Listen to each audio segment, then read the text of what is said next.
ସମସ୍ତଙ୍କୁ ନମସ୍କାର। କଳିଙ୍ଗ ଇତିହାସର ଆଉ ଏକ ଆଭାସୀ କାର୍ଯ୍ୟକ୍ରମକୁ ସମସ୍ତଙ୍କୁ ସ୍ୱାଗତ। ଆମେ ମୁଖ୍ୟତଃ କୌଣସି ଏକ ବିଷୟ ବିଷୟରେ କଥା ହଉ, କିନ୍ତୁ ଆଜି ସେମିତି କିଛି ବକ୍ତା ନଥିଲେ, ସେଇଥିପାଇଁ ମୁଁ ଭାବିଲି ଗୋଟେ ଆଦିତ୍ୟ ଭାଇଙ୍କର ଆକ୍ଚୁଆଲି ପ୍ଲାନ୍ ଥିଲା ପ୍ରଥମେ ଗୋଟେ କିଛି ବହି ବିଷୟରେ କହିବା ପାଇଁ, ଦି ତିନିଟା କି ଚାରିଟା ପାଞ୍ଚଟା ବହି ବିଷୟରେ ଯୋଉଟା ଆମକୁ ବୁକ୍ ରିଭ୍ୟୁ ସେଇ ଟାଇପ ର କିଛି କରିବା ପାଇଁ। କିନ୍ତୁ ଶେଷରେ ଭାବିଲି ଗୋଟିଏ ବହି ବିଷୟରେ କହିବି ଯୋଉ ଏଇଟା ମୁଁ କିଣିକି ରଖିଥିଲି ଆଉ ଅଧା ପଢିଥିଲି, ପଢି ପାରୁନଥିଲି, ଏଇ ଲହଥରେ ପଢି ହେଇଗଲା ପୁରା। ବହିଟି ହଉଛି ଶ୍ରୀ ଜଗନ୍ନାଥ ତତ୍ତ୍ୱ ଦର୍ଶନ। ବହିଟି ସମ୍ପୂର୍ଣ୍ଣ ଭାବେ ଅନାମଧେୟ ଭାବେ ମୁଁ କିଣିଥିଲି ଷ୍ଟେସନରୁ, ଭୁବନେଶ୍ୱର ଷ୍ଟେସନରୁ କିଣିଥିଲି।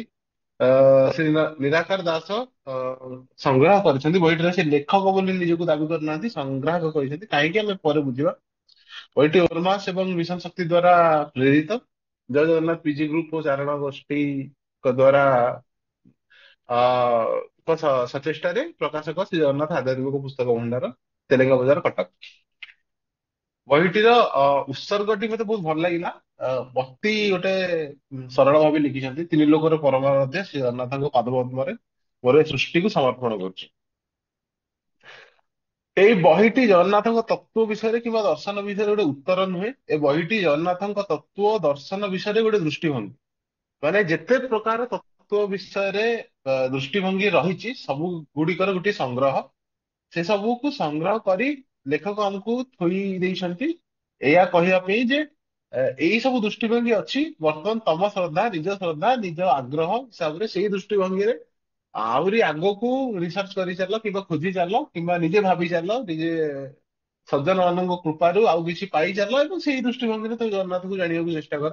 କିନ୍ତୁ ସମସ୍ତ ପ୍ରକାର ଯେତେ ପ୍ରକାର ଦୃଷ୍ଟିଭଙ୍ଗୀ ସେ ପାରିଛନ୍ତି, ସଂଗ୍ରହ କରିଛନ୍ତି ଏବଂ ସେ ବିଷୟରେ ବହିଟିରେ ଲେଖିଛନ୍ତି। ବହିଟିରେ ପୁରୀ ପୁରୁଷୋତ୍ତମ କ୍ଷେତ୍ର ବିଷୟରେ ଲେଖା ହେଇଛି। ବହିଟିରେ ମନ୍ଦିର ଇତିହାସ ବିଷୟରେ, ମନ୍ଦିରର ପୁରାଣାତ୍ମକ ଇତିହାସ, ମନ୍ଦିରର ଇତିହାସୋକ୍ତ ଇତିହାସ, ଦୁଇଟି ଯାକ ବିଷୟରେ ଲେଖା ହେଇଛି। ବେଢା ପରିକ୍ରମା, ବେଢା ଭିତରେ କୋଉ କୋଉ ଦେବାଦେବୀ ଅଛନ୍ତି, ତ୍ରିମୂର୍ତ୍ତି ଚତୁର୍ଦ୍ଧା ମୂର୍ତ୍ତିଙ୍କ ରହସ୍ୟ, କେଉଁ କେଉଁ ପ୍ରସ୍ପେକ୍ଟିଭ ରେ ଅନ୍ୟମାନେ କଣ କଣ ଦେଖିଛନ୍ତି, କେଉଁ ରୂପରେ ଦେଖିଛନ୍ତି ଚତୁର୍ଦ୍ଧା ମୂର୍ତ୍ତିଙ୍କୁ ତଥା ସପ୍ତ ମୂର୍ତ୍ତିଙ୍କୁ, ସାତ ଜଣ ସେମାନଙ୍କ ବିଷୟରେ କିଛି କିଛି, ବିଭିନ୍ନ ବେଶ, ବିମଳାଙ୍କ ବିଷୟରେ, ଭକ୍ତ ମାନଙ୍କ ବିଷୟରେ, ଶ୍ରୀକ୍ଷେତ୍ର ପରିକ୍ରମା, ଏବଂ ଶେଷରେ କିଛିଟି ଭଜନ। ଶ୍ରୀ ଜଗନ୍ନାଥ ଚାଳିଶା ମୁଁ ପ୍ରଥମ ଥର ପଢିଲି, ବୋଧେ ଗୋଟେ ଅତି ନୂଆ ନୂତନ ଲେଖା, ସ୍ୱାଗତ ଯୋଗ୍ୟ। ଜଗନ୍ନାଥଷ୍ଟକମ୍ ଆମ ସମସ୍ତଙ୍କର ଅତି ପ୍ରିୟ।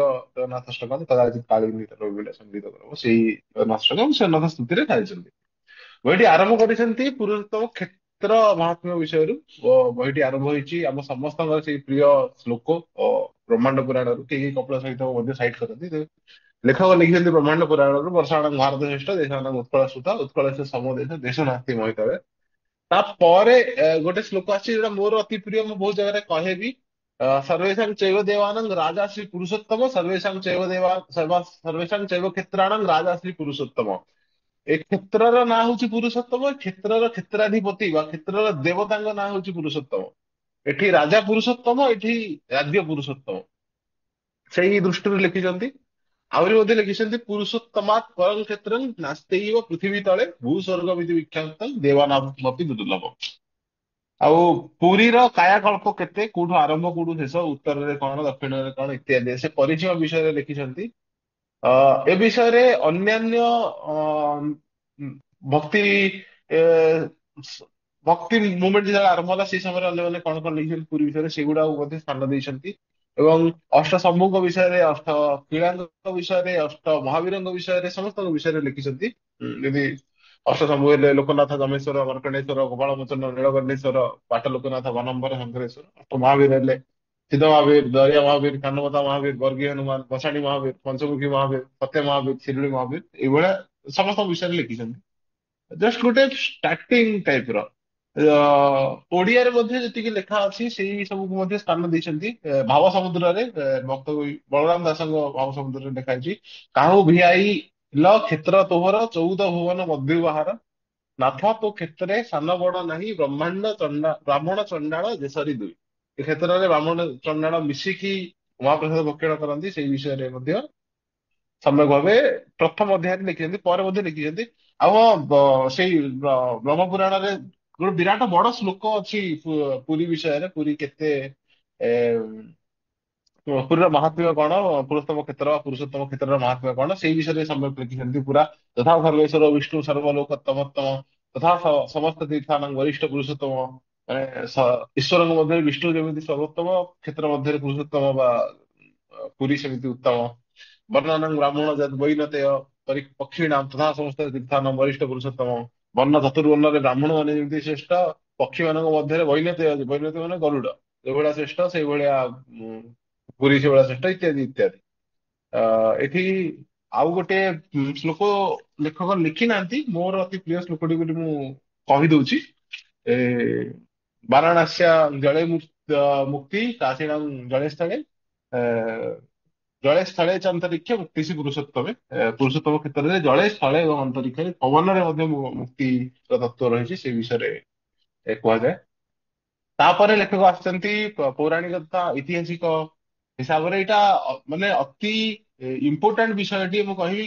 ଆଜିକା ଦିନରେ ଯୋଉ ଭଳିଆ ଭାବେ ଏ, ଇଣ୍ଟରନେଟର ଜମାନାରେ ଯୋଉ ଭଳିଆ ପୁରୀ ବିଷୟରେ, ମହାପ୍ରଭୁଙ୍କ ବିଷୟରେ ଅନେକ ମିସ୍ ଇନଫରମେସନ, ଭୁଲ ଜିନିଷ ଗୁଡିକ ଚାଲିଛି, ସେଇ ଉପରେ ମାନେ ସେଇ ବିଷୟ ନେଟ ରୁ କିମ୍ବା ୟୁଟ୍ୟୁବ ରୁ ଦେଖିବା ଅପେକ୍ଷା ବହିରୁ ପଢିବା ଭଲ। ଅ, ସ୍କନ୍ଦ ପୁରାଣକୁ ସାଇଡ କରିଛନ୍ତି। ଜଗନ୍ନାଥଙ୍କୁ ଅନେକ ଆଜି ମଧ୍ୟ ଭାବନ୍ତି ତାଙ୍କ ମଧ୍ୟରେ ବ୍ରହ୍ମ ରହିଛି, ଶ୍ରୀକୃଷ୍ଣଙ୍କ ହୃଦୟ କିମ୍ବା ସେଇଭଳିଆ ବି ସେ ତତ୍ଵ, ମାନେ ସେ ପର୍ସପେକ୍ଟିଭ ବି ଅଛି। ସେଟା ବି କୌଣସି ଏକ ଜାଗାରେ ଅଛି, ତା ବିଷୟରେ ଆମେ କଥା ହବା। କିନ୍ତୁ ସର୍ବଜନ ବିଦିତ କିମ୍ବା ପୁରୀରେ ଯୋଉ ଯୋଉ ଶାସ୍ତ୍ର ଗୁଡିକୁ ମାନ୍ୟତା ଦିଆଯାଇଛି, ଭାଗବତ ସଂହିତା ହଉ କିମ୍ବା ସ୍କନ୍ଦ ପୁରାଣ ହଉ, ଉତ୍କଳ ଖଣ୍ଡ, ସେ ସବୁରେ କଣ ଲେଖା ହେଇଛି? ଜଗନ୍ନାଥ ହେଲେ ସତ୍ୟ ଯୁଗର ଠାକୁର। ଇନ୍ଦ୍ରଦ୍ୟୁମ୍ନ ସତ୍ୟ ଯୁଗରେ ଯେତେବେଳେ ଚାହିଁଲେ ବିଷ୍ଣୁଙ୍କୁ ପ୍ରତ୍ୟକ୍ଷ ରୂପରେ କୋଉଠି ପୂଜା କରିବା ପାଇଁ, ସିଏ ନୀଳମାଧବଙ୍କ ବିଷୟରେ ଜାଣିବାକୁ ପାଇଲେ ଏବଂ ତାପରେ ବିଦ୍ୟାପତିଙ୍କୁ ପଠାଇ ଯାହା ଯାହା ହେଲା ଆମେ ଜାଣିଛେ। ଆଉ ଗୋଟେ ଆଉ ଗୋଟେ ଆମର କନସେପ୍ଟ ଅଛି। ମିସ୍ କନସେପ୍ଟ ତ ନୁହେଁ, ସିଏ ବି ଗୋଟେ ମାନ୍ୟତା, ସିଏ ବି ଗୋଟେ ବିଶ୍ୱାସ। କିନ୍ତୁ ସ୍କନ୍ଧ ଅନୁଯାୟୀ ଯୋଉ ଜାଗା ଆଜିର ପୁରୀ କିମ୍ବା ଯୋଉ ନୀଳାଚଳ ଆମେ କହୁଛେ, ନୀଳାଚଳ ସେଇ ଜାଗାରେ ହିଁ ନୀଳମାଧବ ଥିଲେ। ସେଇଟା ସ୍କନ୍ଧ ଅନୁସାରେ, କାରଣ ସ୍କନ୍ଧ ଅନୁସାରେ ଏଇ ସମ୍ୟକ ଭାବେ ଲେଖିଛନ୍ତି। ସ୍କନ୍ଦ ପୁରାଣ ଉତ୍କଳ ଖଣ୍ଡ ସେ ପଢିଥିବ, ସେ ଭଲ ଜାଣିଥିବ। ସ୍କନ୍ଦ ପୁରାଣ ଅନୁସାରେ ଯେତେବେଳେ ବିଦ୍ୟାପତି ଏ, ପାଉନାହାନ୍ତି ନୀଳମାଧବଙ୍କୁ, ସେଠି ବାଲି ଚରି ଯାଇଛି ସେ ଜାଗାରେ। ସେଇ ଜାଗାରେ ପୁଣି ବିଦ୍ୟାପତି ବୁଲି ବୁଲି ଇନ୍ଦ୍ରଦ୍ୟୁମ୍ନଙ୍କୁ ନେଇକି ସେଇଠିକି ଆସୁଛନ୍ତି, ଆଉ ସେଇ ଜାଗାରେ ବାଲି ଚରି ଯାଇଛି। ତେଣୁ ଇନ୍ଦ୍ରଦ୍ୟୁମ୍ନ ସେଠି କ୍ଷମା ମାଗୁଛନ୍ତି କି ତପସ୍ୟା କରୁଛନ୍ତି, ଇତ୍ୟାଦି ଇତ୍ୟାଦି। ସେ ଜାଗା ସେ ଯୋଉ ଜାଗାରେ ସେବେ ନୀଳମାଧବ ପୂଜା ପାଉଥିଲେ, ଏବେ ଜଗନ୍ନାଥ ପୂଜା ପାଉଛନ୍ତି। ଏଇଟା ସ୍କନ୍ଦ ପୁରାଣ ଉତ୍କଳ ଖଣ୍ଡ ଅନୁସାରେ। ସେଇ ବିଷୟରେ କିଛି କିଛି ଲେଖିଛନ୍ତି। ହଁ, ଏଇ ଯୋଉ ପିଣ୍ଡ କଥା ଆସିଲା। ହଁ, ପ୍ରଥମେ କୃଷ୍ଣଙ୍କ ହୃଦୟ ଆସି ଜଗନ୍ନାଥ ବ୍ରହ୍ମ ରୂପରେ, ସେଇଟା ତ କୋଉ ଜାଗାରେ ନାହିଁ। ସେଇଟା ମଡର୍ଣ୍ଣ ଲେଭେଲରେ ସ୍ପେଶିଆଲ ଦେଖୁଛି ଇସ୍କନ ଯୋଉମାନେ ପ୍ରବଚନ ଦଉଛନ୍ତି ୱିଦାଉଟ୍ ଏନି ସାଇଟେସନ, କୋଉ ଶାସ୍ତ୍ରର ଜ୍ଞାନ ନଥାଏ କିମ୍ବା ଶାସ୍ତ୍ର ବିଷୟ ନ କହି ଡାଇରେକ୍ଟ କହନ୍ତି। ମେ ବି ସମସ୍ତ ନିଜ ନିଜ ପ୍ରୋରୋଗେଟିଭ ଥାଏ, ପ୍ରୋପୋଗେଣ୍ଡା ଥାଏ। ଏନିୱେ ତା ଭିତରକୁ ଯିବିନି, କିନ୍ତୁ ଅ, ସାରଳା ମହାଭାରତରେ ଏ ବିଷୟରେ କିଛି ଲେଖା ହେଇଛି, କିନ୍ତୁ ଲେଖା ହେଇନି କୋଉଠି ଯେ ଶ୍ରୀକୃଷ୍ଣଙ୍କ ହୃଦୟ ଆସିଯାଇଛି, ଶ୍ରୀକୃଷ୍ଣଙ୍କ ପିଣ୍ଡ ଆସିକି ଦାରୁ ଉପରେ ଭାସି ଭାସି ଆସିଥିଲେ। ସେଇ ବିଷୟରେ ସାରଳା ମହାଭାରତରେ ଲେଖିଛନ୍ତି। ଆଉ ଦେଉଳ ତୋଳାର ସେଇ ମାନେ ସେଇ ତିନିଟି ପାରା, ଯୋଉଟା ମତେ ଲାଗେ ଏ, ଓଡିଆ ମନସ୍ତତ୍ୱର, ଓଡିଆ ଅସ୍ମିତାର ବାର୍ତ୍ତାବହ, ସେଇ ତିନୋଟି ପଦକୁ ସାଇଡ କରିଛନ୍ତି। ମୁଁ ବି ସେଇଟା ପଢିଦିଏ କି ଓଡିଆ ମେଣ୍ଟାଲିଟି କେମିତି ହବା ଦରକାର, ଓଡିଆ ମାନଙ୍କର ମେଣ୍ଟାଲିଟି କେମିତି ହବା ଦରକାର, ସେଇ ବିଷୟରେ ଯାହା ଦେଉଳ ତୋଳାରେ ଭକ୍ତକବି ଦୀନକୃଷ୍ଣ ଦାସ ଲେଖିଥିଲେ। ଯେତେବେଳେ ମନ୍ଦିର ସରିଯାଇଛି, ମହାପ୍ରଭୁ କହୁଛନ୍ତି ଯାହା ମାଗୁଛ ମାଗ ଇନ୍ଦ୍ରଦ୍ୟୁମ୍ନଙ୍କୁ। ଇନ୍ଦ୍ରଦ୍ୟୁମ୍ନ କଣ ମାଗୁଛନ୍ତି? ତୁମ୍ଭେ ଯେବେ ବର ଦେବ ମାଗୁଅଛି ମୁହିଁ, ମୋହ ବଂଶରେ କେହି ନଥିବେ ଗୋସାଇ। ଠାକୁର ବୋଇଲେ ଏହା ମାଗୁ କାହିଁ ପାଇଁ, ତତେ ଘେନି ଯୁଗ ରାଜ୍ୟ କରୁଥିବି ମୁହିଁ। ଇନ୍ଦ୍ରଦ୍ୟୁମ୍ନ ବୋଲେ ମୋର ତେଣେ କାର୍ଯ୍ୟ ନାହିଁ, ସବୁଦିନ କିରତି ମୋହର ଥିବ ରହି। ପୁତ୍ର ନାତି ବୋଲିବେ ଯେ ଦେଉଳ ଆମ୍ଭର, ଆମ୍ଭର ବୋଇଲେ ଧର୍ମ ଯିବ ଯେ ମୋହର। ଯେତେବେଳେ ମହାପ୍ରଭୁ କହୁଛନ୍ତି କି କଣ ବର ମାଗୁଛ ମାଗ, ଇନ୍ଦ୍ରଦ୍ୟୁମ୍ନ ରାଜା କହୁଛନ୍ତି ଯେ ମୋ ବଂଶରେ କେହି ନାଥନ୍ତୁ, ମୋ ବଂଶ ନିପାତ ହେଇଯାଉ, କାରଣ ଏ ମନ୍ଦିର ମୋର ବୋଲି କହିବାକୁ କେହି ସାହସ ନ କରୁ। ଅ, ମୋ ବଂଶରେ କିଏ ଥିଲେ ସିନା କହିବ ଏ ମନ୍ଦିର ମୋ ବାପା ତଳେ ଥିଲେ, ତେଣୁ କେହି ସେଇଟା କହିବାକୁ ନଥାନ୍ତୁ ଏବଂ ସେଥିପାଇଁ ବଂଶ ନାଶ ହେଇଯାଉ। ଏଇ ବର ମୁଁ ମାଗୁଛି। ଆଉ କଣ ମାଗୁଛି? ବୁଢା ବଢେଇ ସନ୍ତାନ ଯୁଗେ ଯୁଗେ ଥିବ, ବରଷକେ ତିନି ରଥ ନିର୍ମାଣ ହୋଇବ। ଯୋଉ ବଢେଇ ନିର୍ମାଣ କରିଛନ୍ତି, ଦାରୁଗୃହ ନିର୍ମାଣ କରନ୍ତି, ରଥ ନିର୍ମାଣ କରନ୍ତି, ସେଇ ବଢେଇ ମାନଙ୍କ ସନ୍ତାନ ତାଙ୍କ ବଂଶ କେବେ ନିପାତ ନ ହଉ, ଯୁଗେ ଯୁଗେ ସେଇମାନଙ୍କ ବଂଶ ଥାଉ, ସେଇ ସେବାୟତ ମାନଙ୍କ ବଂଶ ଥାଉ, ସେମାନେ ସେବା କରିଚାଲୁଥାନ୍ତୁ ତମର ବର୍ଷ ବର୍ଷ ଧରିକି। ତ ସବୁ ବର୍ଷ ତିନି ରଥ ନିର୍ମାଣ ହଉଥାଉ। ଆଉ କଣ ମାଗୁଛନ୍ତି? ରାତ୍ର ଅର୍ଧ ମାନେ ତ କବାଟ ପଡିଥିବ, ରାତ୍ର ପଞ୍ଚ ଘଡି ଥାଉ କବାଟ ଫିଟିବ। ଅ, ମାନେ ଏ ଯୋଉ ଅଶୁଆ ଦିଅ କହନ୍ତି, ଏଇଠି ଦିଅ ପ୍ରାୟ ଶୁଅନ୍ତିନି, ଅଧା ରାତି ଯାଏ ତମ କବାଟ ମାନେ ଖୋଲା ଥିବ। ପହଡ ପଡିବ ଅଧା ରାତିରେ, ତାପରେ ରାତ୍ର ପାଞ୍ଚ ଘଡି ଥାଉ କବାଟ ଫିଟିବ। ସବୁ ହୋଇ ତିନି ଘଡି ଶୟନ କରିବ, ମାତ୍ର ତିନି ଘଡି ଶୟନ କରିବ। ଖାଉ ବୁନ୍ଦୁ ଜଗନ୍ନାଥ ହାତ ନ ଶୁଖିବ, ଏଇ କ୍ଷେତ୍ରରେ ତମେ ଖାଇବ। ଏଇଟା ତମ ଖାଇବା କ୍ଷେତ୍ର। ମୋର ହଠାତ୍ ମନେ ପଡିଗଲା ଏବେ, ଜଣେ ବରେଣ୍ୟ ଲେଖକ ବଲିଉଡର କହିଲେ ଓଡିଶାରେ ଖାଇବାରେ ଟେଷ୍ଟ ନଥାଏ। ସେ ସବୁ ଜାଣିବା ଦରକାର କି ଆମ ଖାଇବା କୋଉ ମାନେ ଖାଆନ୍ତି। ଏନିୱେ, ମୁଭିଂ ଫରୱାର୍ଡ, ଐତିହାସିକ ମତ ପାଖକୁ ମଧ୍ୟ ଲେଖକ ତାକୁ ସ୍ଥାନ ଦେଇଛନ୍ତି ଚୋଡଗଙ୍ଗ ଦେବଙ୍କ ଅନୁସାରେ। କିଛି ଲୋକ ଏଠି ଲେଖକ ପ୍ରକୃତରେ ଚୋଡଗଙ୍ଗ ଦେବଙ୍କଠୁ ଆରମ୍ଭ କରିଛନ୍ତି, ଅନଙ୍ଗ ଦେବଙ୍କ ବିଷୟରେ ମଧ୍ୟ ଲେଖିଛନ୍ତି। ତେବେ ଅ ଅନେକଙ୍କ ମତରେ ଏବେ ଯୋଉ ଅମା ଦେଉଳ ଯୋଉଟାକୁ କହନ୍ତି, ତା ପାଖରେ ପୁରୁଣା ଦେଉଳଟି ଅଛି, ଯୋଉଟା କି ସେଠି ଆଗରୁ ଥିଲା, ଯୋଉଟା ଯଯାତି କେଶରୀ ନିର୍ମାଣ କରିଥିଲେ ଆଦିଶଙ୍କର ଆସିବା ପରେ ପରେ। ସେଇ ଦେଉଳ ବିଷୟରେ ଲେଖକ ଲେଖି ନାହାନ୍ତି, ତେବେ ତା ବିଷୟରେ ମଧ୍ୟ ଆମକୁ ଜାଣି ରଖିବା ଦରକାର ଯେ ଏଇଠି ପ୍ରଥମ ଦେଉଳ ନୁହେଁ ଯୋଉଟା ଚୋଡଗଙ୍ଗ ଦେବ ନିର୍ମାଣ କରିଥିଲେ। ଐତିହାସିକ ପୃଷ୍ଠଭୂମି ମୁଁ ଅଧିକ ଯାଉନି, ଆଉ ସେ ପୁରା ଲେଖିଛନ୍ତି କେମିତି ତାଙ୍କ ଅଚୁଡଙ୍କ ସମୟରେ କଣ ହେଲା, ଅନଙ୍ଗ ଦେବଙ୍କ ସମୟରେ କଣ ହେଲା, ଗଙ୍ଗ ମାନଙ୍କ ସମୟରେ, ଗଜପତି ମାନଙ୍କ ସମୟରେ, ପରେ ଯୋଉ ଟେମ୍ପଲ ଆଟାକ ଗୁଡାକ ହେଲା, ଆକ୍ରମଣ ହେଲା, କେମିତି କେମିତି ହେଲା, କଳା ପାହାଡ ସମୟର କଥା ଇତ୍ୟାଦି ଯାଇଥିଲି। ଇଂରେଜ ମାନେ ଆସିଲେ ବି ପ୍ରଶାସନକୁ ଯେମିତି ଗଲା 1955 ମସିହାରେ ଶ୍ରୀମନ୍ଦିର ଆଇନ ପାସ୍ ହେଲା, ସେ ବିଷୟରେ ଲେଖିଛନ୍ତି। ଗୋଟେ ସମ୍ୟକ ଆଇଡିଆ ମିଳିବ ଲୋକମାନଙ୍କୁ। ଚତୁର୍ଥ ଅଧ୍ୟାୟରେ ଆସିଯାଇଛନ୍ତି ମନ୍ଦିର ବେଢା ପରିକ୍ରମା ଭିତରକୁ। ମନ୍ଦିର ଭିତରେ ଯୋଉମାନେ ଆ କେବଳ ତ ଜଗନ୍ନାଥ ନାହାନ୍ତି, ବହୁତ ଜଣ କହନ୍ତି ମାନେ କି ଏ ମନ୍ଦିରରେ କାହିଁକି ତିରୁପତି ଭଳିଆ ଦର୍ଶନ ହେଇପାରୁନି, ଏ ମନ୍ଦିର କାହିଁକି ଏଇଭଳିଆ ହଉନି। ଏ ମନ୍ଦିର ସ୍ୱତନ୍ତ୍ର, ଏ ମନ୍ଦିର ଭଳିଆ ମନ୍ଦିର ଦୁନିଆରେ ନାହିଁ। ଏଟା ଗୋଟେ temple complex, it is not just a temple. ଏ ଭିତରେ ଅନେକ ଦେବାଦେବୀଙ୍କ ମନ୍ଦିର ଅଛି। ଆ ଭିତରେ ତମେ କୋଉ ଟେମ୍ପଲେଟ ପକେଇ ପାରିବନି। ସେଇ ଦେବାଦେବୀଙ୍କ ବିଷୟରେ, ବେଢା ପରିକ୍ରମା ବିଷୟରେ ଲେଖକ ଲେଖିଛନ୍ତି, ଅରୁଣ ସ୍ତମ୍ଭଙ୍କ ବିଷୟରେ। ଆଉ ହଁ, ବଢିଆ ଜିନିଷଟେ, କୋଉ ଦେବତାଙ୍କ ପାଖରେ ବେଢା ପରିକ୍ରମା ସମୟରେ କୋଉ ଶ୍ଲୋକ ଗାଇବ, କୋଉ ଶ୍ଲୋକ କି ସ୍ତୁତି କରିବ, ସେଇ ବିଷୟରେ ଭଲସେ ଲେଖିଛନ୍ତି। ସେଇଟା ଗୋଟେ ଅନେକ ଶ୍ଲୋକ ପଢୁ ପଢୁ ମୋର ବି ମନେ ପଡିଗଲା। ଆମେ ଛୁଆ ଦିନ ଶିଖିଥାଉ ବାପା ମାଙ୍କଠୁ, ନନା ବୋଉଙ୍କଠୁ। ସେଇ ବିଷୟରେ ମନେ ପଡିଗଲା। ଅନ୍ୟ ଜଣେ ଜାଣିନାହାନ୍ତି, ସେମାନଙ୍କୁ ବି ନୂଆ କିଛି ମିଳିବ। ଫତେହ ହନୁମାନ, ପ୍ରଥମେ ଅରୁଣ ସ୍ତମ୍ଭ, ତାପରେ ଫତେହ ହନୁମାନ ପତିତ ପାବନ, ପତିତାନାଂ ପତିତୋହମ୍ ତ୍ୱମେବ ପାପହାରକଃ ପାବନ ପୁରୁଷଂ ଦେହି ନିଶ୍ଚୟ ଭକ୍ତି ମିଳିବ। 22 ପାହାଚ ବିଷୟରେ ଲେଖିଛନ୍ତି, କାଶୀ ବିଶ୍ୱନାଥଙ୍କ ବିଷୟରେ, ଭିତର ବେଢା ବିଷୟରେ, ଅଗ୍ନିଶ୍ୱର ମହାଦେବ, ସତ୍ୟନାରାୟଣ ଇତ୍ୟାଦି ଇତ୍ୟାଦି ଇତ୍ୟାଦି। କଳ୍ପବଟ ପାଖରେ ଯାଇଛି, କଳ୍ପବଟଙ୍କ ସ୍ତୁତି ବିଷୟରେ ଲେଖିଛନ୍ତି। ତାପରେ ସର୍ବମଙ୍ଗଳାଙ୍କ ବିଷୟରେ ଏଠି ଗୋଟେ ଦଶ ମହାବିଦ୍ୟାଙ୍କ ଶ୍ଲୋକଟିଏ ସାଇଟ୍ କରିଛନ୍ତି, କିନ୍ତୁ କୋଉଠି ସାଇଟ୍ କରିଛନ୍ତି ସେଇଟା ଲେଖିନାହାନ୍ତି। ଲେଖିଥିଲେ ଭଲ ହେଇଥାନ୍ତା। କାରଣ ଏଇ ଶ୍ଲୋକଟି ମୁଁ ଆଉ ଗୋଟେ ଜାଗାରେ ମଧ୍ୟ ପଢିଛି, ସେଠି ମଧ୍ୟ ସାଇଟେସନ ନଥିଲା। ତେଣୁ ଆକ୍ଚୁଆଲି ଦଶ ମହାବିଦ୍ୟାଙ୍କୁ ଦଶାବତାର ସହିତ ତୁଳନା କରିଛନ୍ତି। ଯୋଉ ଦଶାବତାର ରହିଛନ୍ତି ସିଏ ମଧ୍ୟ ମାନେ ଗୋଟିଏ ପର୍ସପେକ୍ଟିଭ। କୃଷ୍ଣସ୍ତୁ କାଳିକା ଦେବୀ, ଶ୍ରୀରାମ ତାରିଣୀ ତଥା ତାରାଙ୍କ ବିଷୟରେ। ଭାର୍ଗବ ଷୋଡଶୀ ବିଦ୍ୟା, ବାମନ ଭୁବନେଶ୍ୱରୀ, ମତ୍ସ୍ୟସ୍ତୁ ବଗଳା ଦେବୀ, ବରାହ ଛିନ୍ନମସ୍ତକା, ଧୂମାବତୀ କୁର୍ମ ରୂପା, ନୃସିଂହ ଭରେ ବିଶ୍ୱମ୍, ବୁଦ୍ଧ ରୂପା ମହାଲକ୍ଷ୍ମୀ, ମାତାଙ୍ଗୀ କଳକି ରୂପିଣୀ, ଏତେ ଦଶ ମହାବିଦ୍ୟା ମହାବତାର ହରେ, ମହା ଅବତାର ହରେର ଦଶ। ହରିଙ୍କ ଦଶାବତାର ସହିତ ଦଶ ମହାବିଦ୍ୟାଙ୍କୁ କର ଗୋଟେ ସମ୍ୟତାକୁ ଦର୍ଶେଇଛନ୍ତି। କାରଣ ବାଟ ମଙ୍ଗଳାଙ୍କ ପାଖରେ ଦଶ ମହାବିଦ୍ୟାଙ୍କ ମୂର୍ତ୍ତି ଅଛି। ପ୍ରାଚୀନ ମନ୍ଦିର ମାନଙ୍କରେ ପ୍ରାୟ ଦଶ ମହାବିଦ୍ୟାଙ୍କ ମୂର୍ତ୍ତି ମିଳେ ନାହିଁ, କାରଣ ଦଶ ମହାବିଦ୍ୟା ଗୋଟେ ମଡର୍ଣ୍ଣ କନସେପ୍ଟ, ମାନେ ରିଲେଟିଭ ମଡର୍ଣ୍ଣ କନସେପ୍ଟ। ତା ପୂର୍ବରୁ ତ ଅନେକ ମହାବିଦ୍ୟା, ସହସ୍ର ମହାବିଦ୍ୟା ଅଛନ୍ତି। ତାଙ୍କ ବିଷୟରେ, ମାର୍କଣ୍ଡେଶ୍ୱରଙ୍କ ବିଷୟରେ, ସୂର୍ଯ୍ୟନାରାୟଣଙ୍କ ବିଷୟରେ ଇତ୍ୟାଦି ଇତ୍ୟାଦି, ପୁରା ଦକ୍ଷିଣୀ ଧର ଆମେ କହୁ ତା ବିଷୟରେ, ସମସ୍ତଙ୍କ ବିଷୟରେ ଲେଖିଛନ୍ତି। ଏଇ ଅଧ୍ୟାୟଟିକୁ ମୁଁ ଏଇଠି ସାରିବାକୁ ଚାହୁଁଛି। ସମସ୍ତଙ୍କ ବିଷୟରେ ଲେଖିଛନ୍ତି, କିଣିଲେ ପଢିଲେ ଭଲ ଲାଗିବ। ତା ପର ଅଧ୍ୟାୟ ଦୁଇଟି, ପଞ୍ଚମ ଏବଂ ଷଷ୍ଠ ଅଧ୍ୟାୟ, ପଞ୍ଚମ, ଷଷ୍ଠ, ସପ୍ତମ, ଅଷ୍ଟମ ଅଧ୍ୟାୟ ମତେ ବହିର ସବୁଠୁ ମୂଲ୍ୟବାନ ଅଧ୍ୟାୟ ସବୁ ଲାଗିଲା। କାରଣ ଏଠି କେବଳ ତ୍ରିମୂର୍ତ୍ତିଙ୍କ ବିଷୟରେ, ଜଗନ୍ନାଥ ବଳଭଦ୍ର ସୁଭଦ୍ରାଙ୍କ ବିଷୟରେ କହିନାହାନ୍ତି। ଇଏ ଚତୁର୍ଦ୍ଧା ମୂର୍ତ୍ତିଙ୍କ ବିଷୟରେ କହିଛନ୍ତି। ବରଂ ମୁଁ କହିବି ସପ୍ତ ଯୋଉ ମୂର୍ତ୍ତିକା ଯୋଉ ଅଛନ୍ତି, ସପ୍ତାଭରଣ ସଂଯୁକ୍ତ ମୂର୍ତ୍ତିକା ଯୋଉମାନେ ଅଛନ୍ତି, ସେ ସମସ୍ତଙ୍କ ବିଷୟରେ କହିଛନ୍ତି।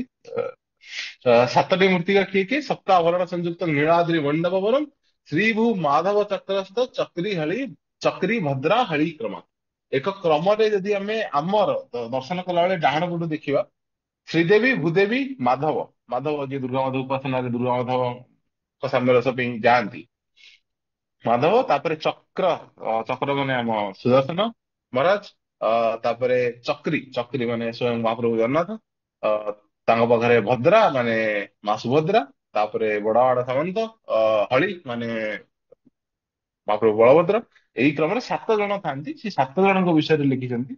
7 ଜଣଙ୍କ କାହିଁକି ସାତ ଜଣଙ୍କର କନସେପ୍ଟ କଣ, ତତ୍ଵ କଣ, ତା ବିଷୟରେ କିଛି କିଛି ଲେଖିଛନ୍ତି। ତ୍ରିମୂର୍ତ୍ତି କୁ ଯୋଉ ଯୋଉ ସନ୍ଥ ମାନେ, ଯୋଉ ଯୋଉ ଜ୍ଞାନଦର୍ଶୀ ମାନେ ଯୋଉ ଯୋଉ ପ୍ରସ୍ପେକ୍ଟିଭ ରେ ଦେଖିଛନ୍ତି, ତା ବିଷୟରେ ମଧ୍ୟ ଲେଖିଛନ୍ତି। ଯେମିତି କିି ତ୍ରିମୂର୍ତ୍ତିଙ୍କୁ କିଏ କିଏ ଓମ୍ ସହିତ, ପ୍ରଣବ ସହିତ ତୁଳନା କରିଛନ୍ତି। ଉ ମ ମାନେ ଅକାର ଉକାର ମକାରର ସମଷ୍ଟି ବୋଲି ଲେଖିଛନ୍ତି। ସେଇ ବିଷୟରେ ଲେଖିଛନ୍ତି। ଚତୁର୍ଦ୍ଧା ମୂର୍ତ୍ତିଙ୍କୁ 4 ଯୁଗ ସହିତ କମ୍ପେୟାର କରାହେଇଛି, ସେ ବିଷୟରେ ଲେଖା ହେଇଛି। ତ୍ରିମୂର୍ତ୍ତି ତ୍ରିବୀଜ ବୋଲି ବି ଲେଖା ହେଇଛି। ଆଉ ଯୋଉ ଶ୍ରୀ ହ୍ରିଂ ଆଲ୍ କ୍ଲିଂ ବୀଜ ରହିଛି ତନ୍ତ୍ରରେ, ସେଇ ବିଷୟରେ ମଧ୍ୟ ଲେଖା ହେଇଛି। ସାଙ୍କେତିକ ରୂପ ସେମାନଙ୍କର, ଚତୁର୍ଦ୍ଧା ମୂର୍ତ୍ତିଙ୍କର ସାଙ୍କେତିକ ରୂପରେ ଗୋଟେ ନୂଆ କନସେପ୍ଟ ଦେଇଥିଲେ। ଏଟା ମୁଁ ଆଗରୁ ପଢି ନଥିଲି, ନୂଆ ତ ନୁହେଁ, ଅନ୍ୟମାନେ ଜାଣିଥିବେ ଯେ ଦୁନିଆରେ 4 ପ୍ରକାର ଲୋକ ରହନ୍ତି। କୃଷ୍ଣ ବର୍ଣ୍ଣ, ଶୁକ୍ଳ ବର୍ଣ୍ଣ, ଲୋହିତ ବର୍ଣ୍ଣ ଏବଂ ପୀତ ବର୍ଣ୍ଣ। ଲାଲ, ହଳଦିଆ, କଳା, ଧଳା। ଅ, ସେ ସମସ୍ତଙ୍କର ପ୍ରତିନିଧି ଭାବେ କି ସମସ୍ତଙ୍କ ସୃଷ୍ଟିକର୍ତ୍ତା ଭାବେ ଚତୁର୍ଦ୍ଧାମୂର୍ତ୍ତି ବସିଛନ୍ତି, ସେଇ କନସେପ୍ଟ ଲେଖିଛନ୍ତି। ମତେ ଭଲ ଲାଗିଲା। ତାପରେ ଆମର ଲୋକାଚାରରେ ଯୋଉ ଆମେ କହୁ ଉଗ୍ର ତାରା ଶୂଳପାଣି ସୁଭଦ୍ରା ଭୁବନେଶ୍ୱରୀ ନୀଳା ଦୋସ୍ତ ଜଗନ୍ନାଥ ସାକ୍ଷାତ ଦକ୍ଷିଣ କାଳିକା, ସେଇ କନସେପ୍ଟ ବିଷୟରେ ମଧ୍ୟ ଲେଖିଛନ୍ତି। ଏବେ ଆସିଗଲା, ଏବେ ଆସିବ ଯୋଉମାନେ ଆମ ଉଁ, ଦଣ୍ଡଧାରୀ, ଆମ ଯୋଉମାନଙ୍କର ମତ ଗୁଡିକ ମାନେ ସର୍ବଜନ ଅ ଗ୍ରହଣ ଯୋଗ୍ୟ, ସେଇମାନଙ୍କ ବିଷୟରେ ଯାହା ଲେଖିଛନ୍ତି। ଆଦିଶଙ୍କର ତ୍ରିମୂର୍ତ୍ତିଙ୍କୁ ଦେଖିକି କଣ ଲେଖିଛନ୍ତି, ଏଠି ଲେଖି ନାହାନ୍ତି, କିନ୍ତୁ ଇଏରେ ସ୍କନ୍ଦ ଉତ୍କଳ ଖଣ୍ଡରେ ସେମ୍ ଜିନିଷ ଲେଖା ହେଇଛି। ଆଦିଶଙ୍କର ବଳଭଦ୍ରଙ୍କୁ କାମପାଳ ବା ମହାଦେବଙ୍କ ହିସାବରେ, ସୁଭଦ୍ରାଙ୍କୁ ଯୋଗମାୟା ବା ଆଦିଶକ୍ତିଙ୍କ ହିସାବରେ, ଜଗନ୍ନାଥଙ୍କୁ ମହାବିଷ୍ଣୁଙ୍କ ହିସାବରେ ସ୍ତବ କରିଛନ୍ତି। ଏବଂ ଏଇଥିପାଇଁ ଏଇଟା କାହିଁକି ସ୍କନ୍ଦ ସହିତ ତୁଳନା ମୁଁ କରୁଛି, ସ୍କନ୍ଦରେ ଯେତେବେଳେ ରଥରେ ବିଜେ କରି ବ୍ରହ୍ମା ପ୍ରତିଷ୍ଠା କରି ସ୍ତୁତି କରୁଛନ୍ତି, ସେ ବିଷ୍ଣୁଙ୍କ ହିସାବରେ ସ୍ତୁତି କରିଛନ୍ତି ଜଗନ୍ନାଥଙ୍କୁ, ବଳଭଦ୍ରଙ୍କୁ ସ୍ତୁତି କରିଛନ୍ତି ଏଇ ମହାରୁଦ୍ରଙ୍କ ହିସାବରେ, ସୁଭଦ୍ରାଙ୍କୁ ସ୍ତୁତି କରିଛନ୍ତି ନିଜ ହିସାବରେ। ସେ ଶ୍ଲୋକଟା ସେଇଭଳିଆ ଯାଇଛି। ଅ, ସେଇଭଳିଆ ସ୍ତୁତି କରିଛନ୍ତି। ତେଣୁ ଏଇଟା ଗୋଟିଏ ପ୍ରସ୍ପେକ୍ଟ କି ଆଦିମାତା ମହାରୁଦ୍ର, ମାନେ ଅନେକ ସମୟରେ ବଡ ବଡ ସାମନ୍ତଙ୍କୁ ରୁଦ୍ର ରୂପେ କି କୋଟି ରୁଦ୍ର ମହାରୁଦ୍ର ହିସାବରେ ବର୍ଣ୍ଣନା ମଧ୍ୟ କରୁଛୁ ଲୋକାଚାରରେ। ସେଇ କନସେପ୍ଟ ବିଷୟରେ ଲେଖିଛନ୍ତି। ତ ହଁ, ବୈଷ୍ଣବ ମତରେ ଏ, ବୈଷ୍ଣବ ମତରେ ଚତୁର୍ମୂର୍ତ୍ତି ବିଷୟରେ ସମସ୍ତେ ଯୋଉ ମତରେ ଏବେ ଲୋକାଚାରରେ ଚାଲିଛି, ଏବେ ସମସ୍ତେ ଯୋଉ ବିଷୟରେ କଥା ହୁଅନ୍ତି, ଭାଇ ଭଉଣୀ ବସିଛନ୍ତି ସୁଦର୍ଶନରେ ଚକ୍ର, କୃଷ୍ଣଙ୍କ ଚକ୍ର।